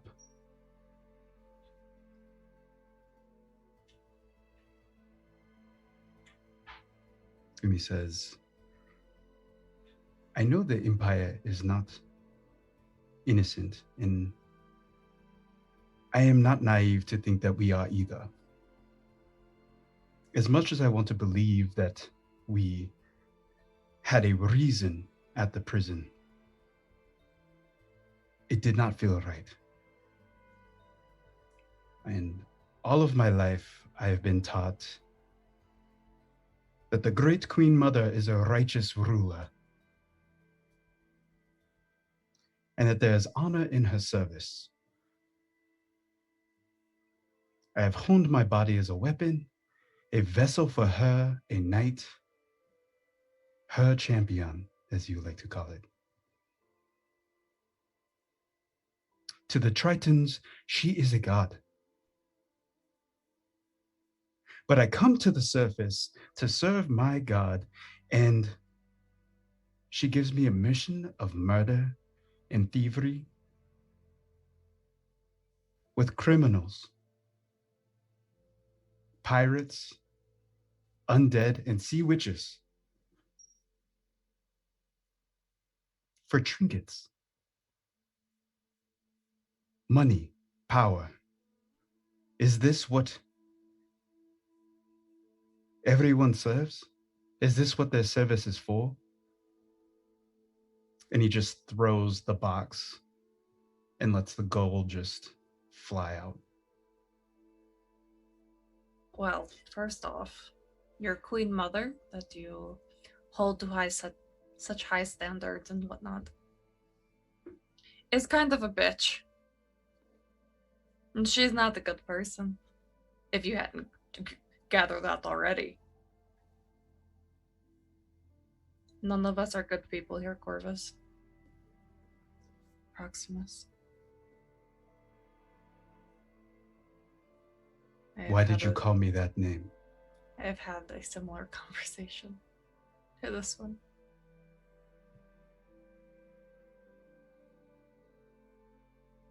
I knew your mentor. I tried to save him. But like you, is devout to serving his purpose. That was the end of him. Much like it'll be the end of you if you keep continuing. There is nothing that I can do. No one here will accept me for who I am. They scoff and they laugh, but I am the only one here who seems to be happy about being here. But yet, if I turn my back on what you are saying, the worst person, I cannot go back to my people. Corvus surely told you that. So is this what you cherish? Money and power? And for me, it is honor. And there is no honor in this. You're right, there is no honor. There's no honor in this life.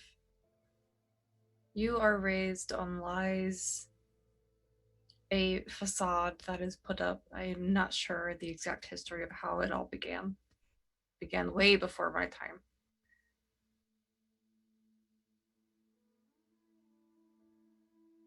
But there is no good on the Fin.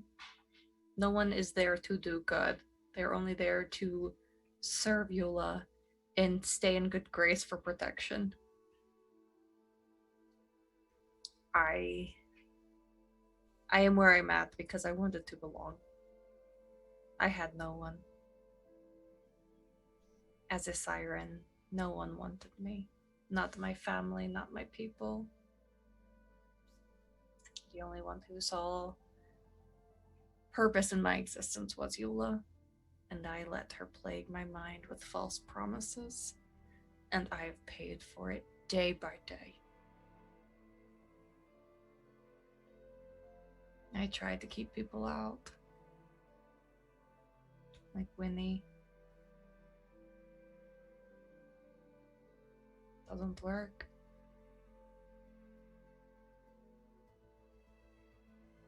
And then people get hurt, or worse.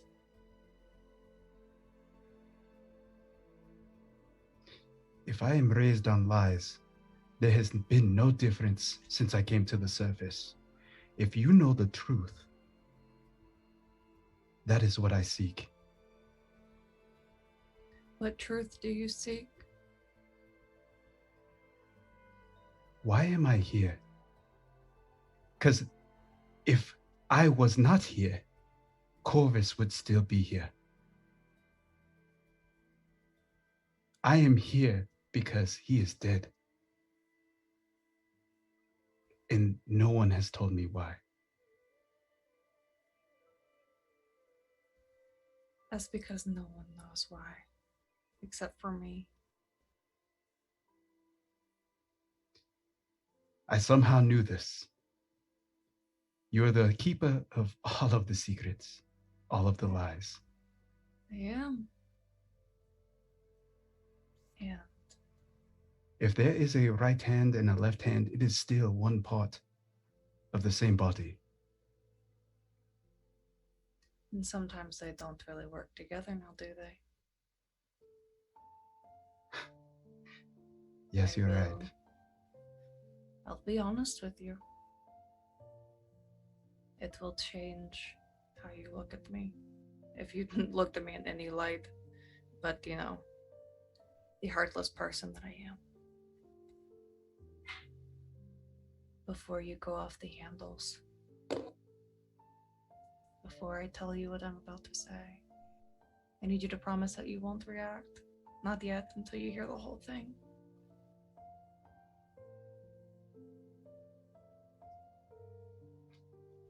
Out of his pocket, he grabs the stone that has Corvus's name etched into it.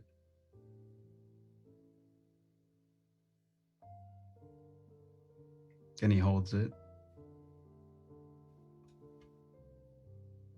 And he'll put it in front of him so that she can see.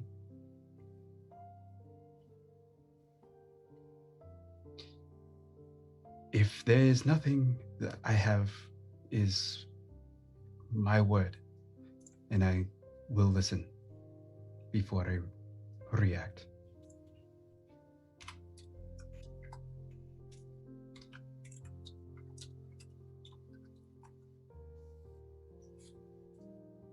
I killed Corvus.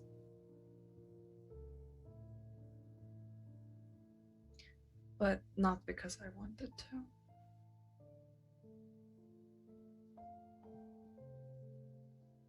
I was given instructions to kill him from Eula. He became a weakness in her party. But she had told him to kill me also, and he refused. I didn't have a choice.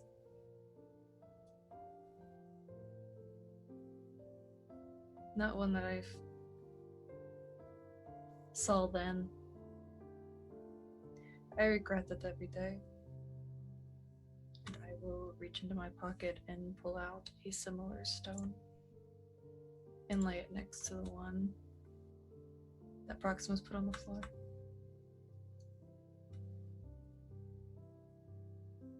Eula asked me to kill Proximus because we were making plans to leave the Finn. We loved each other, Proximus.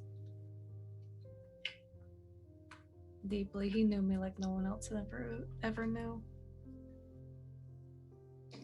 And Eula saw that weakness and used it against me. And I fell for it.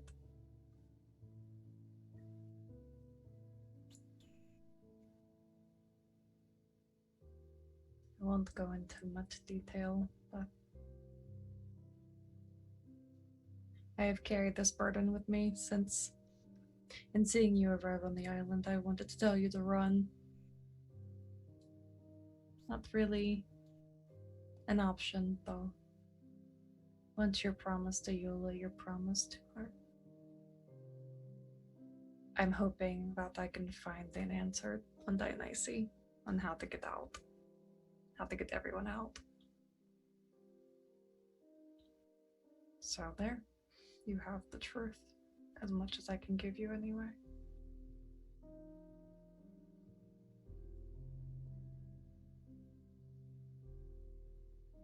You see his shadow grows.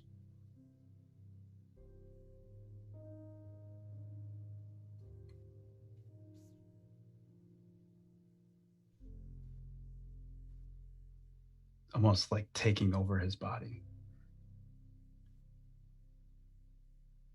And it starts to drip upward like oil going to the ceiling, filling the space. In total darkness. And you hear, there is always a choice. And you hear the door shut and the silence is, the shadows are gone. Light comes back and Proximus is gone.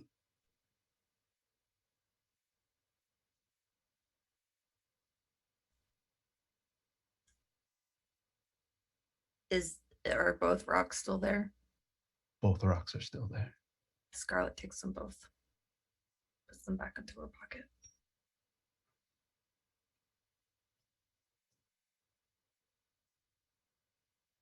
Proximus goes up to the deck, probably sees Acacia there.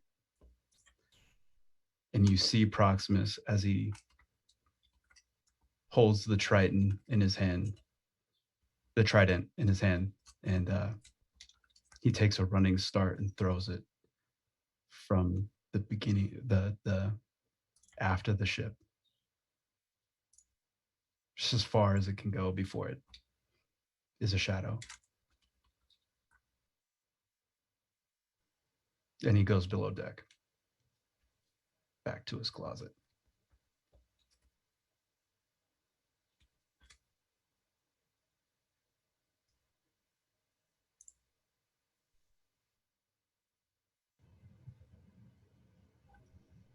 All right.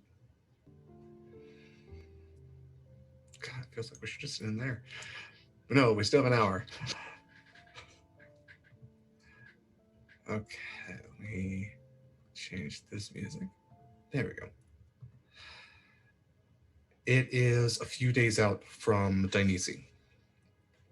When Wynni, how are you spending time with Neberian through this? Are you like just hanging onto the shell and kind of like chit-chatting as you hang along? Because you certainly can't keep pace with Neberian. No. But he has like a little like nook in the corner of his shell where you could certainly just like hang out there. Yeah. And share all your adventures. And hang out. We'll catch up. Maybe play some like chess or something. Mm-hmm. It's certainly something you can do. Traveling at how fast? Very fast. Traveling like very, those very fast. Magnetic travel sets, right? Mm-hmm. Leave it to an artificer. You thought I wouldn't have a smart answer for that. I do. I knew you would. So,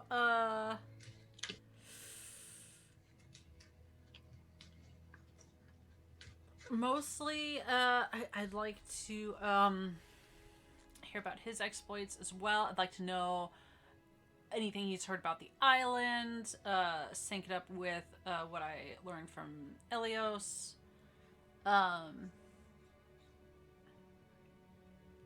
If he's heard any good rumors. You would definitely know more about the island from Elios than Neberian. Neberian doesn't really get island side too often. No, but like if And he knows of is like a lot one- of traffic in and out, or who the traffic is. Is it in his domain yeah. or is it out of his domain? It's not. No, it's pretty far outside. It's several weeks travel outside of his. He kind of occupies an area between two islands, a well-traveled shipping lane for Imperial ships. You're traveling outside of Imperial lands further south than that. Okay. But like if he knows like who heads to that island or whatever, that'd be interesting to know. Other than that, like what's he heard? What's the good word? Well, as far as Dynisi, not a lot of folk get down that way. It's kind of one of those islands that tends to themselves. Has a pretty decent library, so I hear. A bunch of monks take care of it. They wear a bunch of masks, I think. I don't know. Weirdos, I guess. But, yeah, there's another village, fishing village, outside of the monastery. They kind of support each other as far as things go, but I know every now and then pirate crew looking to make some easy loot might try to attack the shipping village, and from what I hear, more often than not, they get their asses handed to them by those monks. So you're all sailing with a pirate ship. You might want to make it pretty clear you're not looking to start anything. Maybe we could make a flag that's like Friends of Elios. I wonder if that would work. I'll have to ask. That's a good idea. Other than that, I hear they have some. It's a fantastic idea, Wynni. Yeah, thank you for it.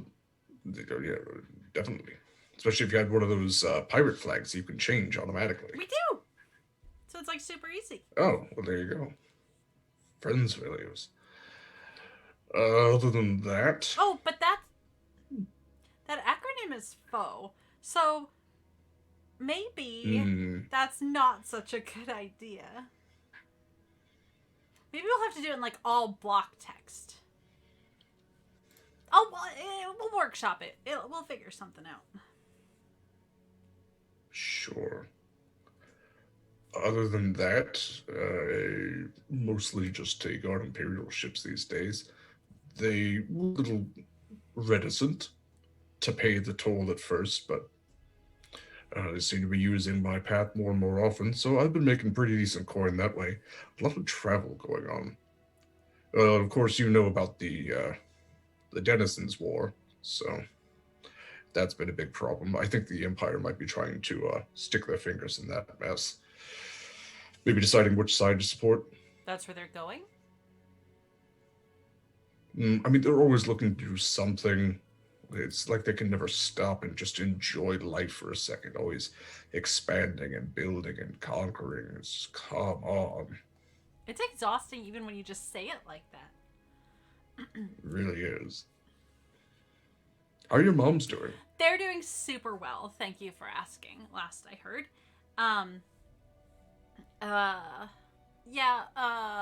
Is your brother still a dick? Yeah. Oh, absolutely. Always. Mm-hmm. I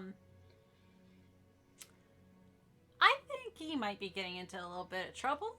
Not like my kind of trouble, which is like fun and exciting and adventurous. Some might even say quirky. Whimsical. That's a good word. One I think is probably hard to say with like your like dragon turtle mouth, but I'm really impressed with that. I have to unhinge my jaw just a little bit for it, but it's fine. Sure. Wynni's whimsical wanderings? I'll have to workshop that too. I feel like there's something there. Hapless misadventures? No, that's not alliterative. But it was a good try. Oh, I see where you're going with yes. it. Yeah. So, Yeah, he might be a little mixed up with some, like, less savory things. I know what you're thinking. Like, how is what I'm messed up in exactly savory, but, like, less savory than that. Like, think The Innocents, but, like, at least 3 times less savory. Wynni, you were always more sweet than savory. Ha! Ha! I see what you did there.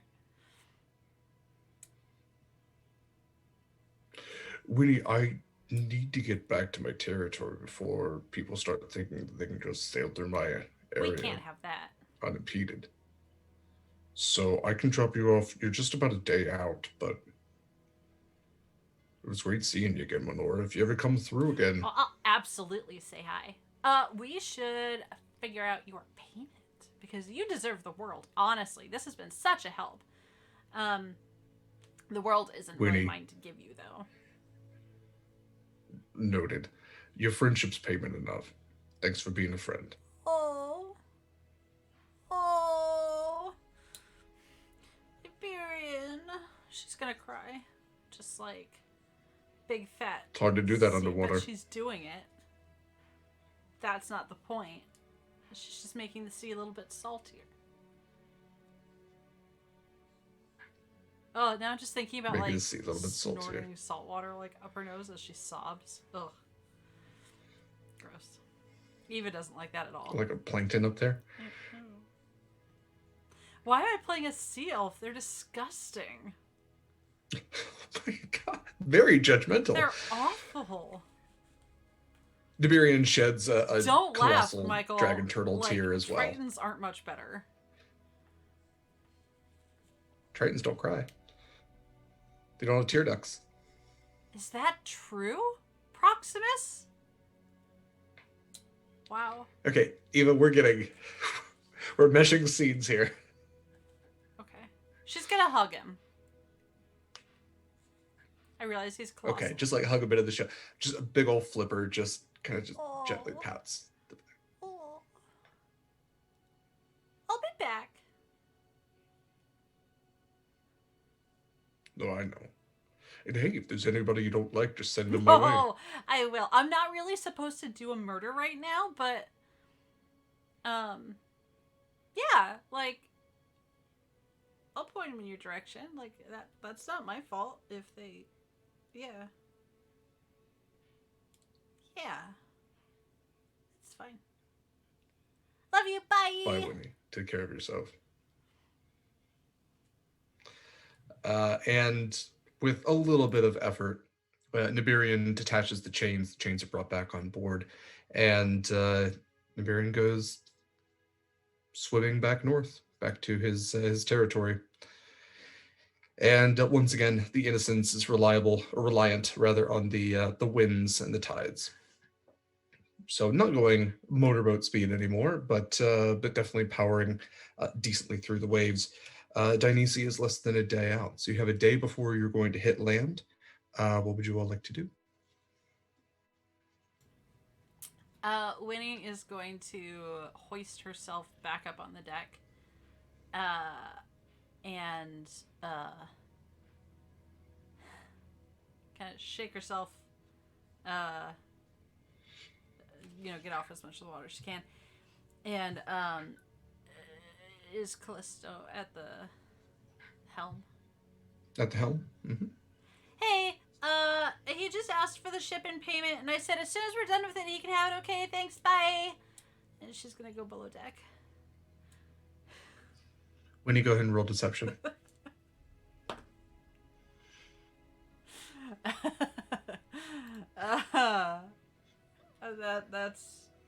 That's a 5. I got a natural 1. Callisto just like stares at you with those starless night sky eyes and just shakes her head. Why does everyone think it's okay to lie to me? Oh no.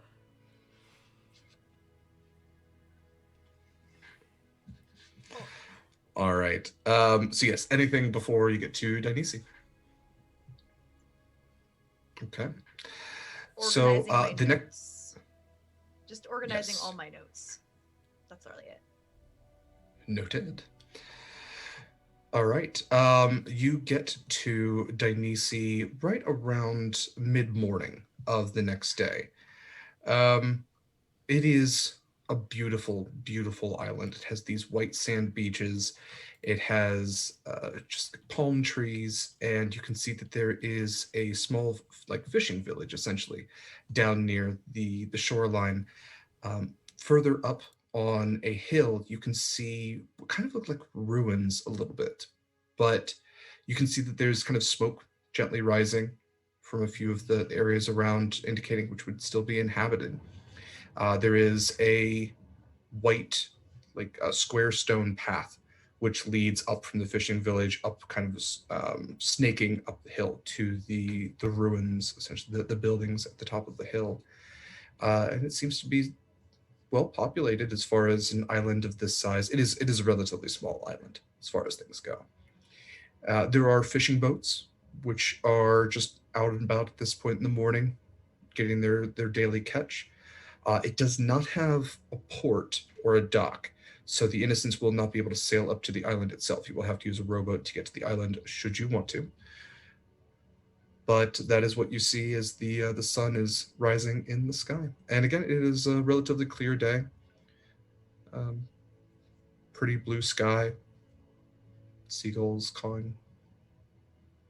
Type of island where it wouldn't be odd for there to be visitors. Probably would be odd if there were visitors. No port, no dock, just fishing boats. You don't see that there's any other boats here that seem to be from anywhere else. This is not a trade stop by any means. Okay. Yeah, and definitely the rest of you would know from what Elios kind of said, the island is somewhat isolationist, especially the monastery is isolationist. They rarely leave the monastery itself. Okay. So Where should we go first? Are we just gonna march on up there, ask to read some books, or? Oh, absolutely. Wynni takes a drink. That's the plan. I'm here to learn. Mm-hmm. It is a bold plan. Use Elios as leverage. I think leverage is sort of a strong word. I think inroad or contact. Sure.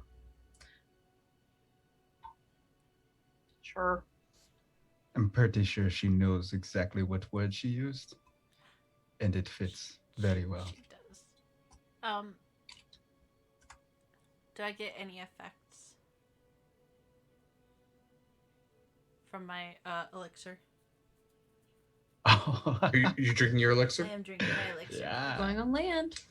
Going on Right. land. Well, it wasn't a rule. Okay. All right. Wynni, go ahead and roll a Who D100. lets me play this game? That's a 90. Your Nope, channel, it's Eva. a 29. I can't read a D100. 29? Who lets me play the 29? Please and thank you. You all watch as Wynni's blue CL form starts to dry out, where she normally has like a very kind of, to use the word that not some people like, so fair warning, a very like moist kind of blue skin. It starts to crack and almost look like almost like a desert floor, not like sandy, but more just like cracked rock. Wynni, your skin takes on a gray pebbled look for, go ahead and roll me a 1d4.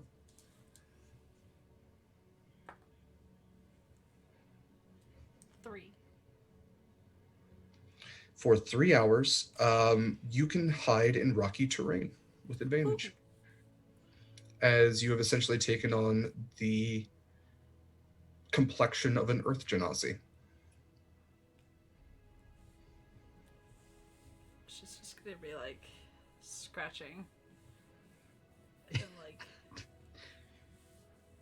Stop you picking at essentially it. have like a dermatological issue. It's weird. I don't feel that. It feels weird. doesn't Magical it? eczema. I know. Wait, Before you I said forget, is it hours, right? humans here? Yes, hours. I'm sorry, Mary, what was that? I was asking if is it mostly humans here?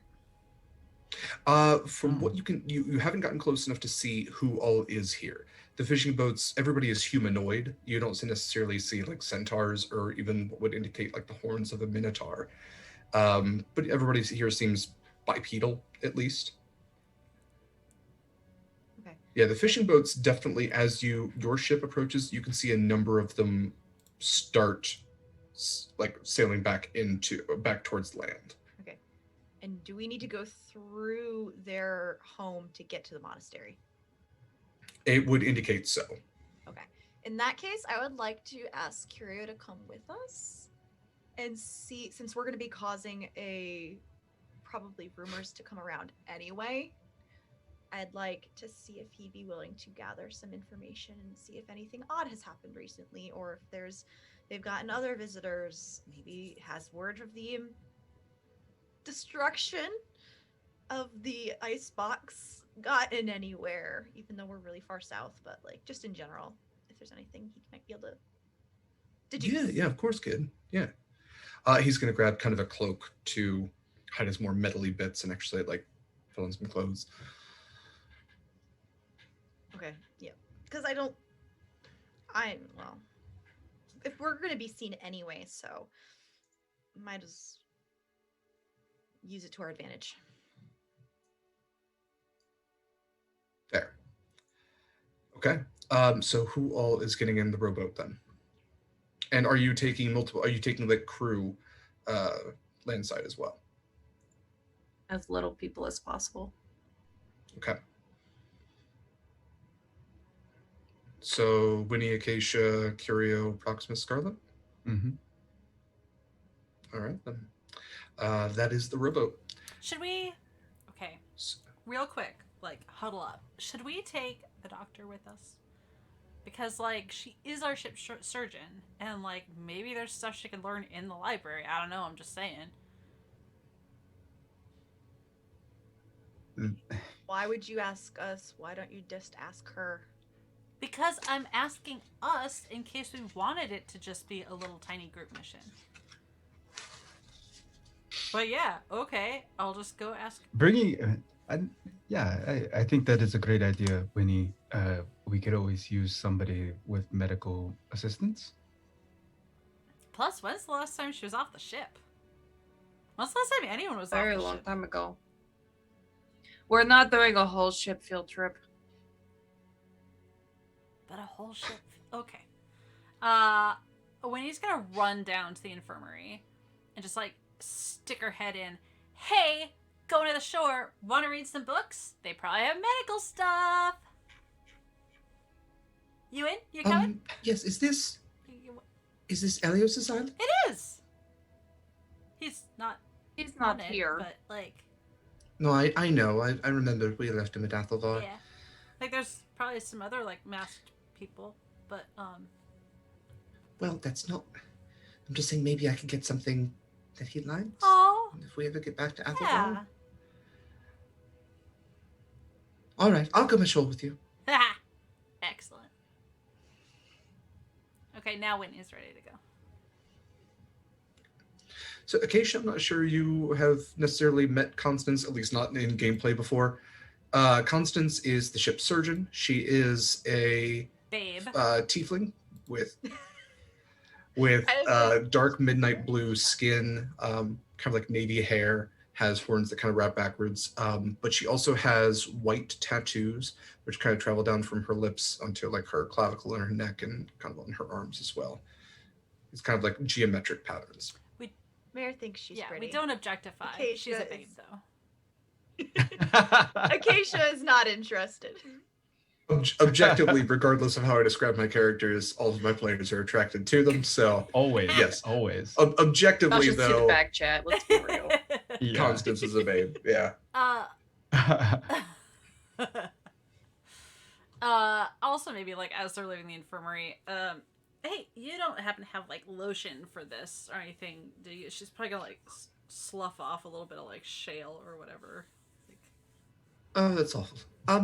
it's fine. It just itches like a little bit. Is this you drinking your? My what? I think you're probably just going to have to wait this one out, just like the other ones. All right, you're probably right. You're always right. I did tell you that drinking a mysterious tonic is questionable. Didn't you grow antlers and eyes in your hands? They were useful. Yeah. Wynni, as your doctor, I can't recommend that you keep drinking. You know, this. one of these nights we should really sit down and have a talk about the difference between a tonic and elixir. Now's probably not the time because, like, island, but yeah, we should debate this. Mm-hmm. We could get little podiums, Okay. set them up top. Like, it could be fun for the whole crew. I don't know. And the longboat makes for the island. Wynni, wouldn't there be cookbooks here?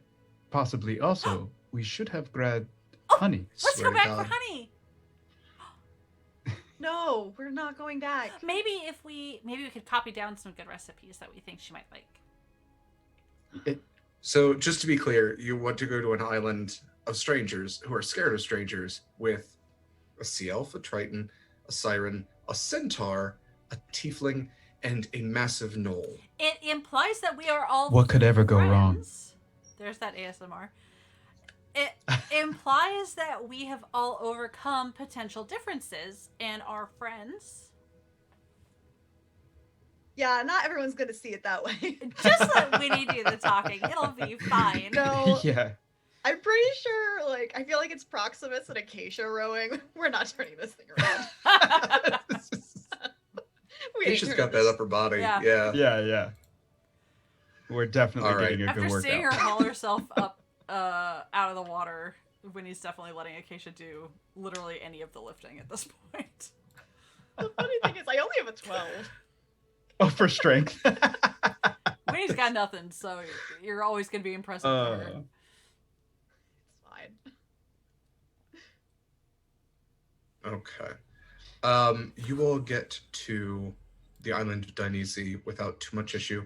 You can see that the fishing boats are actively pulling back towards the island at this point at the site of your ship. The longboat makes it to the shore. You'll disembark, pull the ship up. There's nobody around. Hey, hi, hello. We're friends.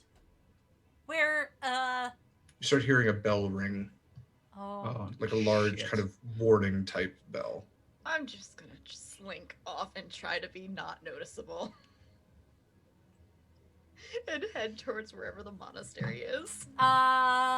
Okay. Wynni is going to...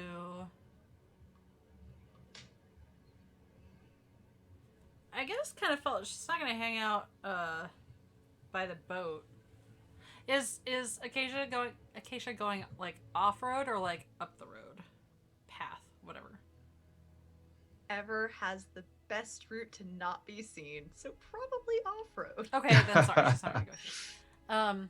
So the main path leads through like the center of this fishing village. Essentially, it starts off kind of like sandy, and at a certain point starts becoming these like square stone path that kind of winds up and up the hill. Everything else is just kind of grassland past the beach itself. So Acacia absolutely could kind of slink through the taller grass and maybe try to maneuver up the hill off the path. The path is kind of carved into, like, there's kind of slopes on either side. That it's definitely man-made. It's a man-made path up the hill. Is it... Because this is like a friendly library visit, is it reasonable to like backtrack and say that Wynni would have left most of her weapons back at the ship? Like, she'd still have her dagger. Yeah. And she'd be wearing like the black mithril half plate. But like, Mhm. other than that, like, she doesn't have her crossbow or trident or no nets. No nets. But she's gonna like walk like, hey, sorry to bother you. Is this a good bell or a bad bell? Because it sounds sort of like a sad bell, and I don't, Good bell, bad bell, sad bell is my favorite Dr. Seuss book. Acacia, go ahead and roll me a stealth check. Can I still see her? Find How out. far away are you? Depending on the stealth. How far away is Acacia? That is a 21. Ooh. Okay. I rolled low. So, Wynni, if you are actively looking for Acacia, you can roll for perception to see if you can spot Acacia. This seems like a lot of effort. 16?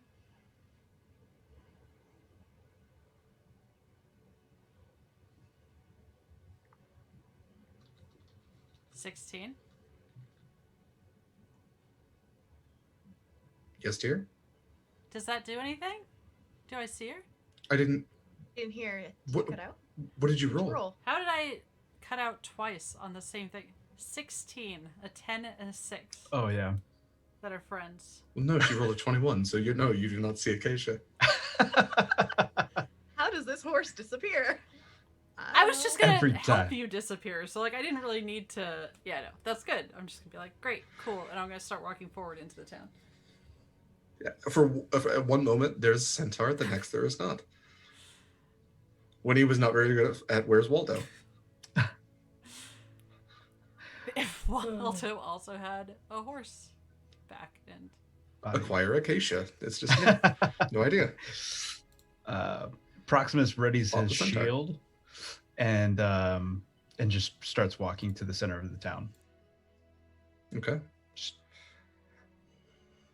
So this is absolutely a fishing village. The buildings are mostly built from wood with these thatched roofs. It is a lot of the windows are shuttered. Like I said, you don't really see anybody around. There are clear signs that there were people, but with the bell ringing, kind of pick up that they're worried about pirate invasion. Acacia, how far are you moving up the hill? Are you kind of leaving everybody behind at this point? I think I'm just gonna. I don't know Elios. So I think what I'm gonna do is I'm gonna start making my way up, but just get a good vantage point to keep an eye on like what might be going down in the village. Because I have no clue who the fuck their contact is, quote unquote. So Acacia, go ahead and roll me perception.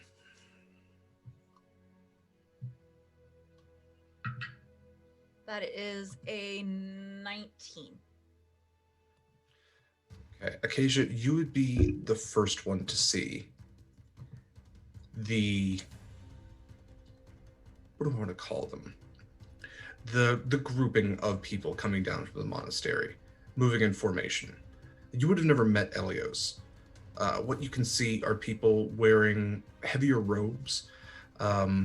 They are all wearing masks, somewhat identical. Some of them have different kind of markings to the masks, but there's just two eyes, kind of a centerpiece down where the nose would be.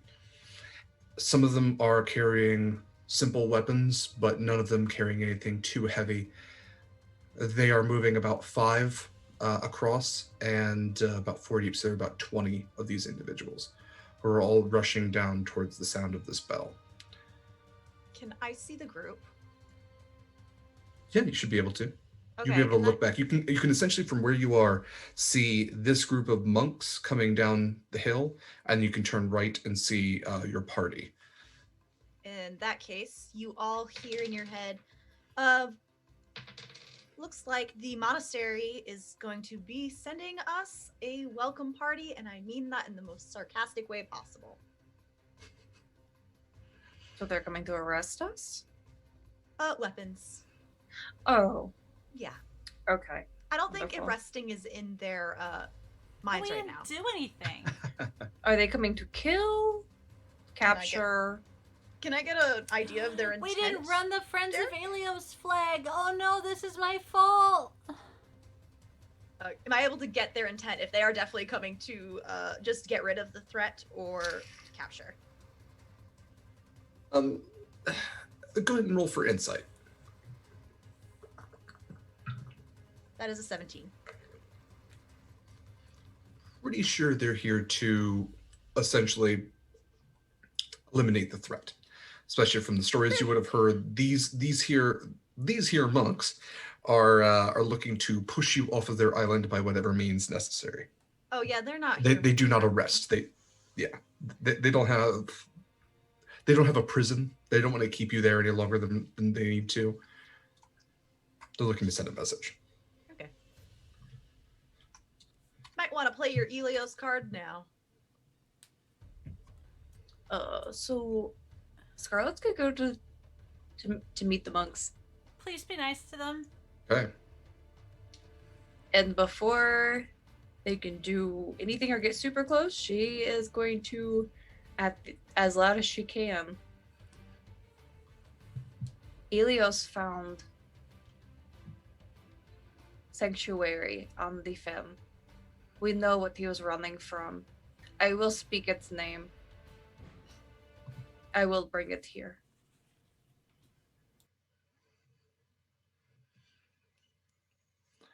They all stop. Actually, they don't stop. Very much like Scarlett is a rock in a river, they break around you.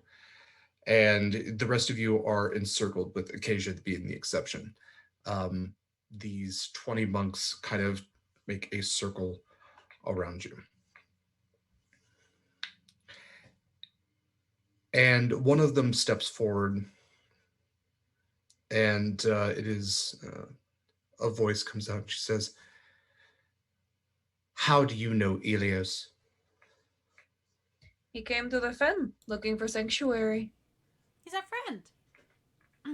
The notorious Sea Hagula gave it to him, and exchange for safekeeping, he was essentially inducted into her ranks, which I happen to lead in a way. You're Scarlett Shores. I am. And she steps forward and she removes her mask. And behind the mask is an older but still beautiful woman. Wrinkles kind of under her eyes. And she gives a very soft smile and she says, "My name is Sophia.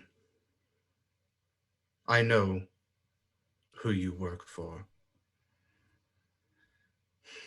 I know Eula. I'm the one that handed Elios over to him. He was my ward. Is he still alive?" Yes, he is. I Is he presume safe? safe. We left him in All safe right. hands, a safe distance away from the sea. All right, then. So you all aren't here to plunder and pillage? Gods no. We're here to learn. We are here to learn. We're here to learn. Curious, then? I always did tell Elios, curiosity is your wick. You must keep it lit so that your candle may brighten the world around you. Welcome to Dynisi. And she turns and to lead you up the hill. At this point, once I know that they're not going to kill people, I'm probably behind the group.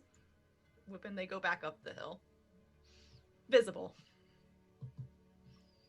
So we're okay to go up to the library then? Yes. By the way, we knew you were there the whole time.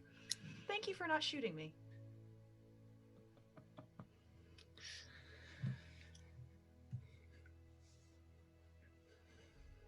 And she guides you up the hill to the monastery. From the outside, it definitely seems like ruins. It is this kind of white marble, white stone structure. It has a large courtyard with a fountain at the center, and there are monks just moving about, many of them carrying scrolls or books, some of them going about chores, cleaning this, maintaining that. Everyone seems to be keeping very busy. All of them dressed in robes, especially in this heat, but they're kind of darker gray, almost tannish robes, and all of them in masks that all of you would recognize as being very similar to Elios's. And as you all approach the, I'm not going to call it a fortress, the monastery, we'll just go with that word. Several of them bring you food and drinks, just simple plates, bread, some grapes, just cups of water. I'm glad that Elios is safe, and our library is open to any who would use it for bettering the world. What can I help you all with? Why did you sail all the way to our library? Aren't there better places? Not for what I'm looking for. What are you looking for? I'm looking for more information on what Elios was running from. That I cannot help you with. Why not? Because to learn about that thing is to be known by that thing. That is the very trap that Elios fell into. I would not doom you to that. I'm already If that's doomed what- either way. If that's what you're searching for, I can't help any of you, and I would tell you to return to your ship. It's just me who's looking. The rest of them have no idea. Those books are held. Sorry, go ahead. I'm sorry. Those books are held in our deepest vault. Scarlett, I'm sorry, I can't show you those. Yes, I'm sorry. What were you saying? Wynni and I are looking for information about something else. Probably very, All right. very, very old information about the elders and elder shards and charting.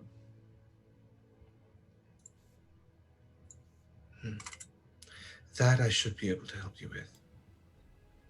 And the cataclysm. We might even have some things on that as well. Why don't you all take some rest, take some time. Enjoy what we have on our island. All that we have is yours to share.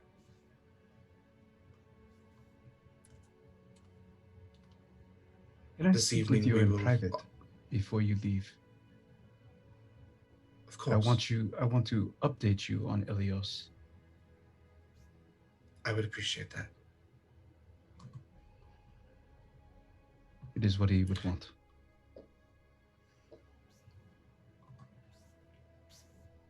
He was a good man, is a good man. I hope that he can find his way back home soon. You see that she goes over to one of the other monks and kind of indicates to them to gather materials on elders and the shards and things like that. Did Wynni bring a Tressum to the island as well? I think one probably snuck in with her. Mm-hmm. And then she motions for Proximus to follow her, and she goes walking around the kind of outside of the ruins. Proximus follows. Okay.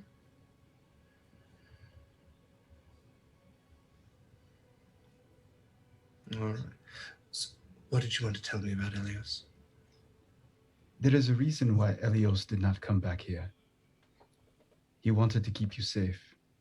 Everyone is safe. He knew that it was not safe traveling with him, for he saw something that scared him more than anything that he had seen before. So I want to return him to his home. This is why we search for these things.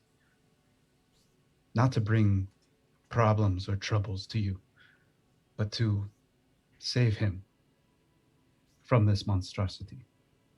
If there is a possibility, we have to try. You say that this library is open to people that may want to help this world. That is all we do. And if that is true, then let us search. Let us find a way to bring him home. It's a noble goal, Proximus. I appreciate you for wanting to try. We will learn what we can. Perhaps if you are searching for something about the elders, their power may be enough to help Elios. We'll see. Nonetheless, I hope that you do find whatever it is you're looking for here. Thank you.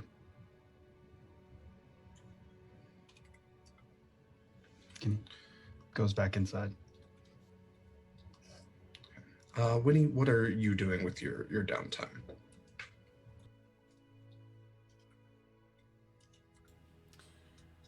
I'm Wynni? going to poke around.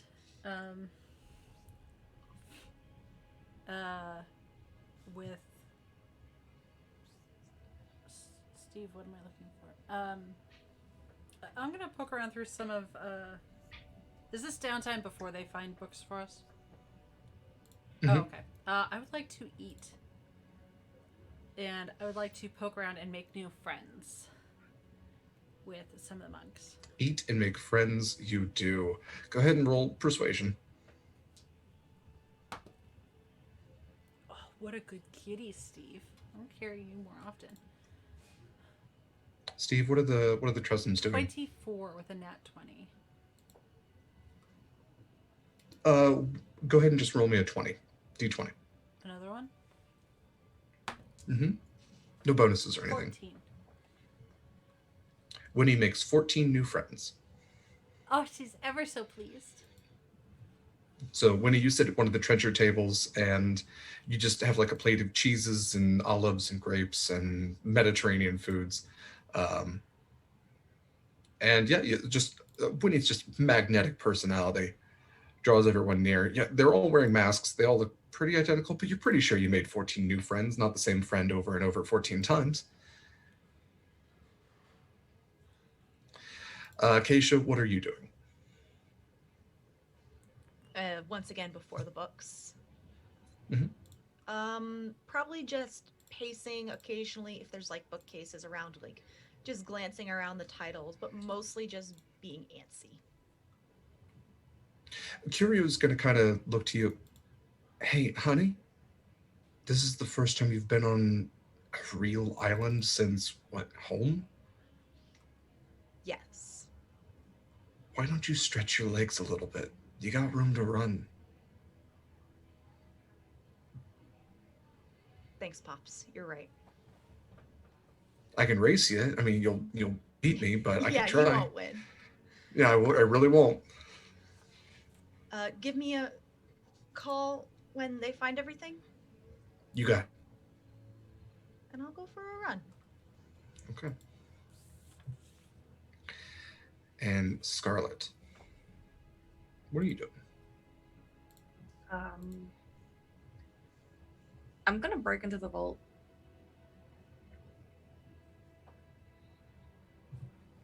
Mm-hmm. You should see that one coming.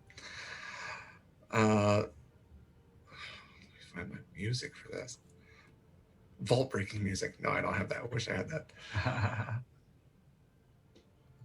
Scarlett, you are able to reason pretty quickly where the library is, where the books seem to be coming from. They seem to be coming from stairs which lead downwards, almost into the hill. That's where the vault would make sense to be. You walk down there, you pass by a few of the monks. Nobody stops you. Nobody really says anything. Go ahead and roll me investigation.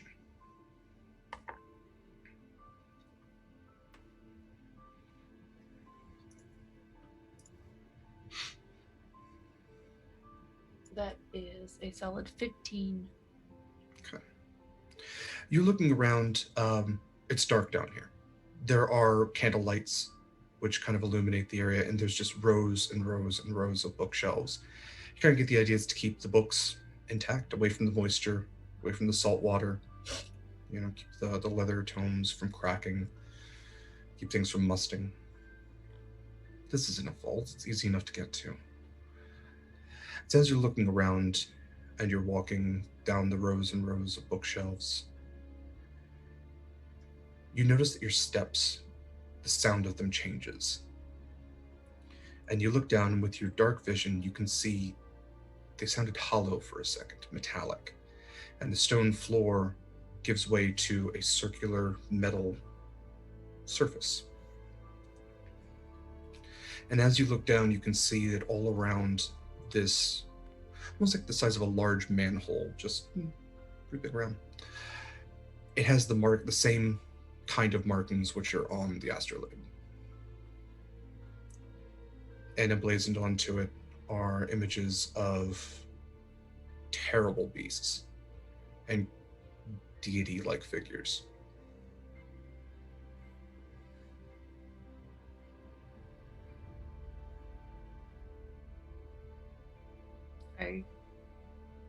I go in.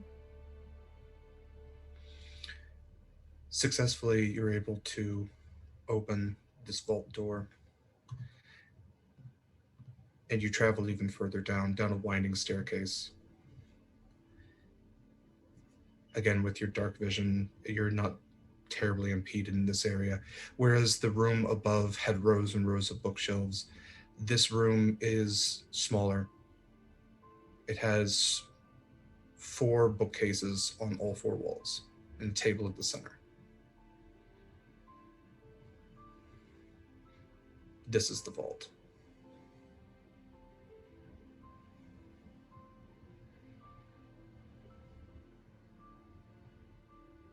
I want to look for anything on the thing that Elios had described. Okay. Your fingers trace along the leather spines of these books, sensing for something. Go ahead and roll me Arcana. You're sensing for the thing that Elios knew of, the forbidden thing. Being a warlock, you would be familiar with things that aren't meant to be known. 24. At a certain point, your finger catches on a book. Without even realizing it, it's already open in your hands. And your eyes are tracing down the page, down this page of unreadable text.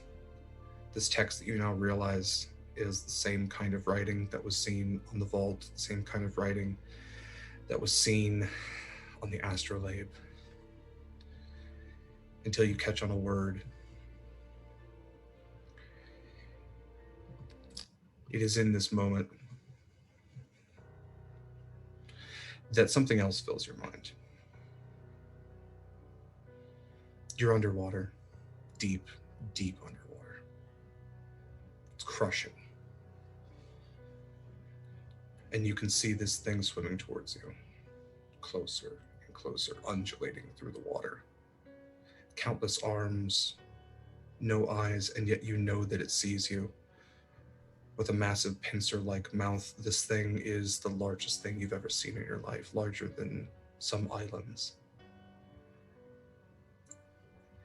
And in a voice that you don't, the language you don't know, but a voice you understand, it says, "You came for me." I did. What do you want, little one? Power.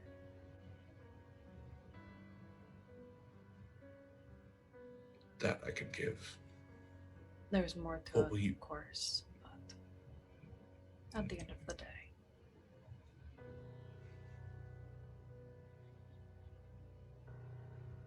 And what will you give me?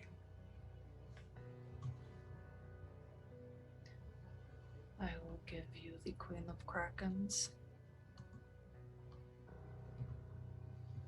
I will give you Eula Salt Smile, and I will give you myself.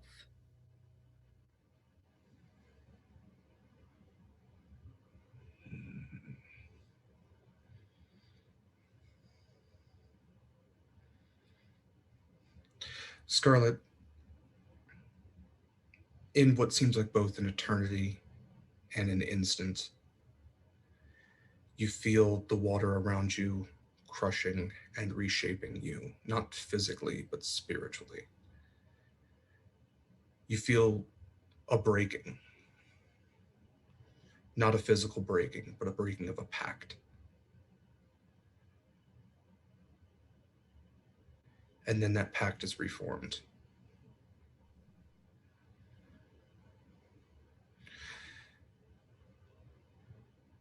Your deal is made. I accept your price. You are mine. Never forget that. Scarlett, you have sealed a pact with the thing that krakens fear. And as you come back to consciousness and you look at the page before you in your hands, writing bereft of it, you look down and you can see that that writing is covering your body. Every inch of your skin is covered in illuminated text, illuminated writing of the elders, this thing's name, the unknowable name. And as that text begins to fade, do you have your tome with you? Yes, I always have it with me. Except for an assistance. The tome that once was used to communicate with Eula Salt Smile turns to ink, like octopus ink, and it melts away from your hands and onto the floor and begins to sizzle and bubble until it eventually fades. Your pact with Eula Salt Smile is broken. Your pact with the thing the Kraken's fear is made.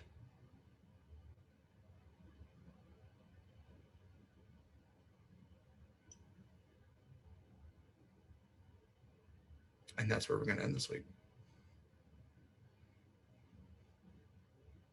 Cliffhanger.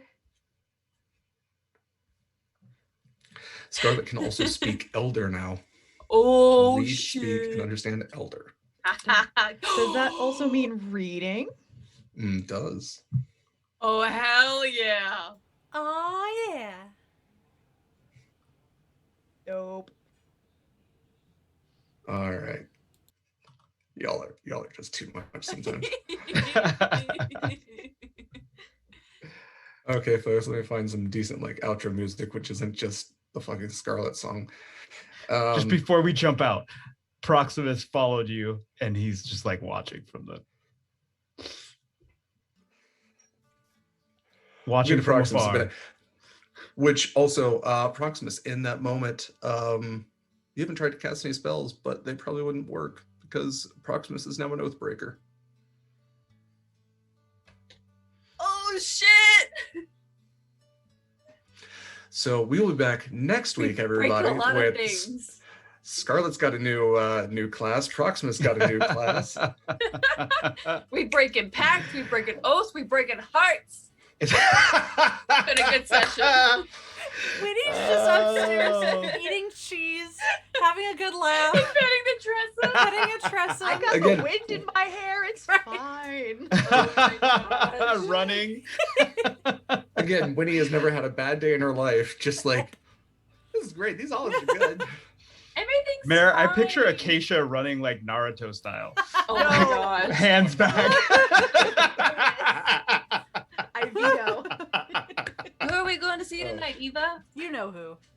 But we're doing call-outs. I do. We're not call-outs. We're doing sign-offs. Yeah. We're gonna do the things. Yes. So thank you everyone once again for joining us for Horizons Call. I'm going to let these very lovely people tell you about themselves and where you can find more of them. So we will start with the very lovely Mare. Oh geez, it's been so long since I've done this.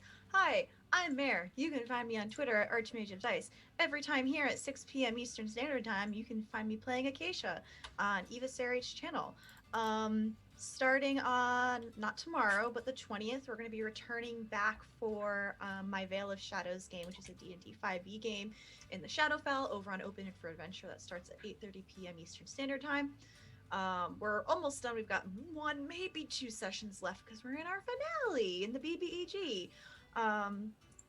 Every other Tuesday, I'll be here this Tuesday on Graham Cracker's channel. I'll be playing in the Anarian's Rest campaign. And starting next week, we're also hitting the finale of my Invisible Sun game over on my channel at 1 p.m. Eastern Standard Time. I think that's everything. Favorite part? Mare, I want to introduce a phrase to you. It's called free time. Why do you think I'm not taking any new projects? There you go. Thank you, Mare. Oh, also, yes. I have on the 26th, I will be doing a charity stream on my channel from 8 a.m. to 11 p.m. Eastern Standard Time, benefiting Glisten, which is a charity that basically essentially helps youth in schools and basically a safe way for their gender and sexuality. That's amazing. And also congrats to Mare for being on the leadership team for Friends Who Roll Dice. Thank you. Good job. Proud of you. Next up, Mikyl. Hi, I'm Mikyl, and you can find me at Mikyl Sandoval and Twitter and Instagram. And I do some art and I do some things. And I'm right here on Saturdays and then on the same channel for a great game with Anik, Wiesen. So yeah, check us out tomorrow. Wiesen.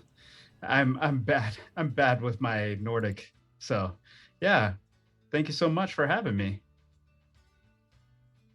Wiesen, because in Germanic languages use the second vowel. Also, thank you to Mikyl for the incredible art. Of course, as always, this amazing art. Definitely look into his stuff for commission work, and also for the incredible intro. We are probably going to post that to our YouTube channel, I'd imagine. So you can always rewatch it there. We'll do it eventually. You got it, Eva. I believe in you. Yeah, if YouTube wants to cooperate, that's really what it comes down to. And next up to the favorite, Kaila.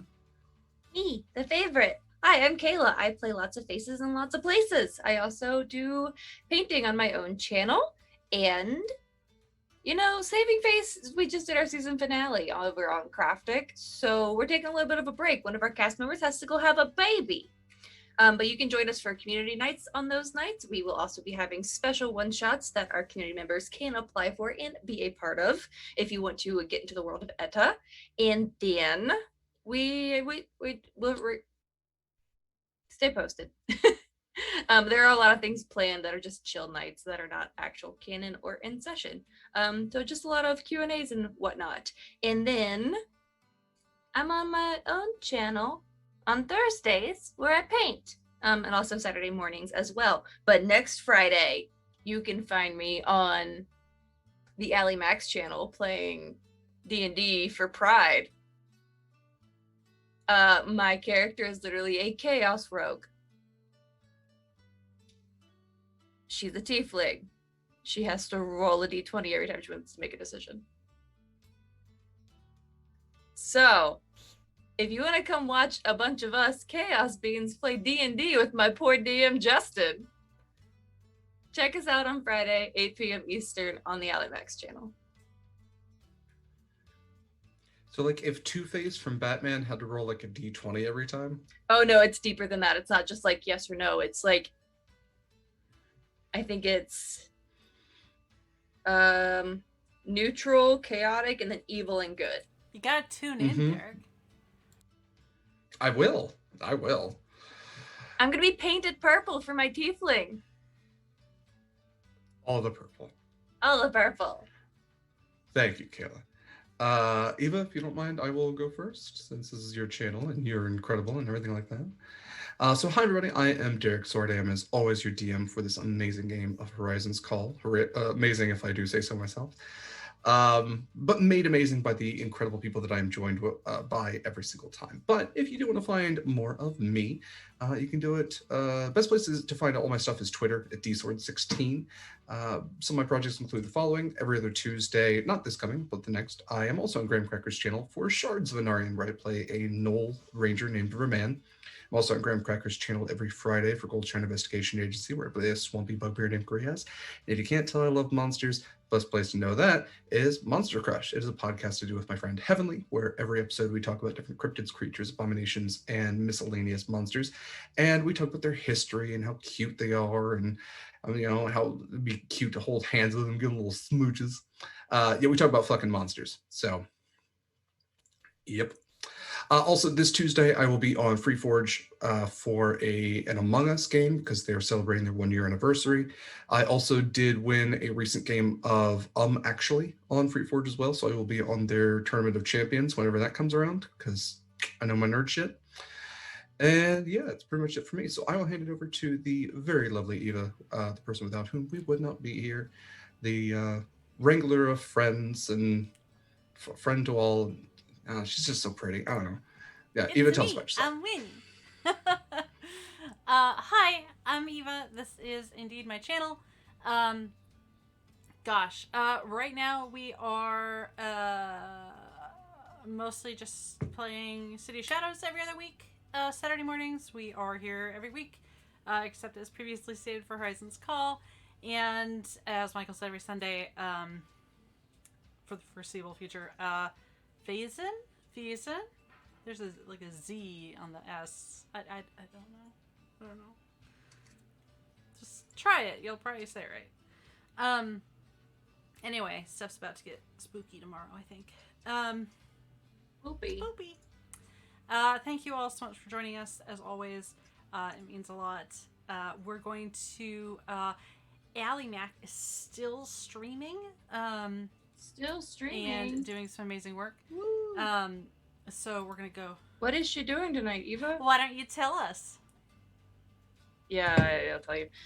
Tonight, Allie Mac is doing an extended stream for a charity where it is supporting TLDF, Transgender Legal and Defense Fund. They help people get their names changed. They battled all of the new bills that are being passed to keep trans people out of their rightful sports, and just every bill that's taking away trans rights. So I will be joining Allie for our now live via Twitch date night in just a minute. We're playing some video games. But yeah, if you could go over there, every $50 increment that is reached in donations, it extends the stream by 30 minutes. I think since we've had some technical difficulties today, we are not playing The Last of Us, which was originally planned, but we might be going until 5 a.m. Eastern time now. So come make a stream all night. I get to spend all the time with Allie and get to spread chaos with the noodles for charity. So let's go. Also, she's still playing Power Wash Simulator, and It's so here so for good. it. Also, if we make Allie stream until 2 a.m., I'm giving away a copy of Power Wash Simulator. Fantastic. I wish I could stay up till 2 a.m. nowadays. Okay, have fun, everyone. Take care of yourselves. Take care of each other. Bye. Love you. Fair winds and following seas, brave mariners. We'll see you next week. Bye.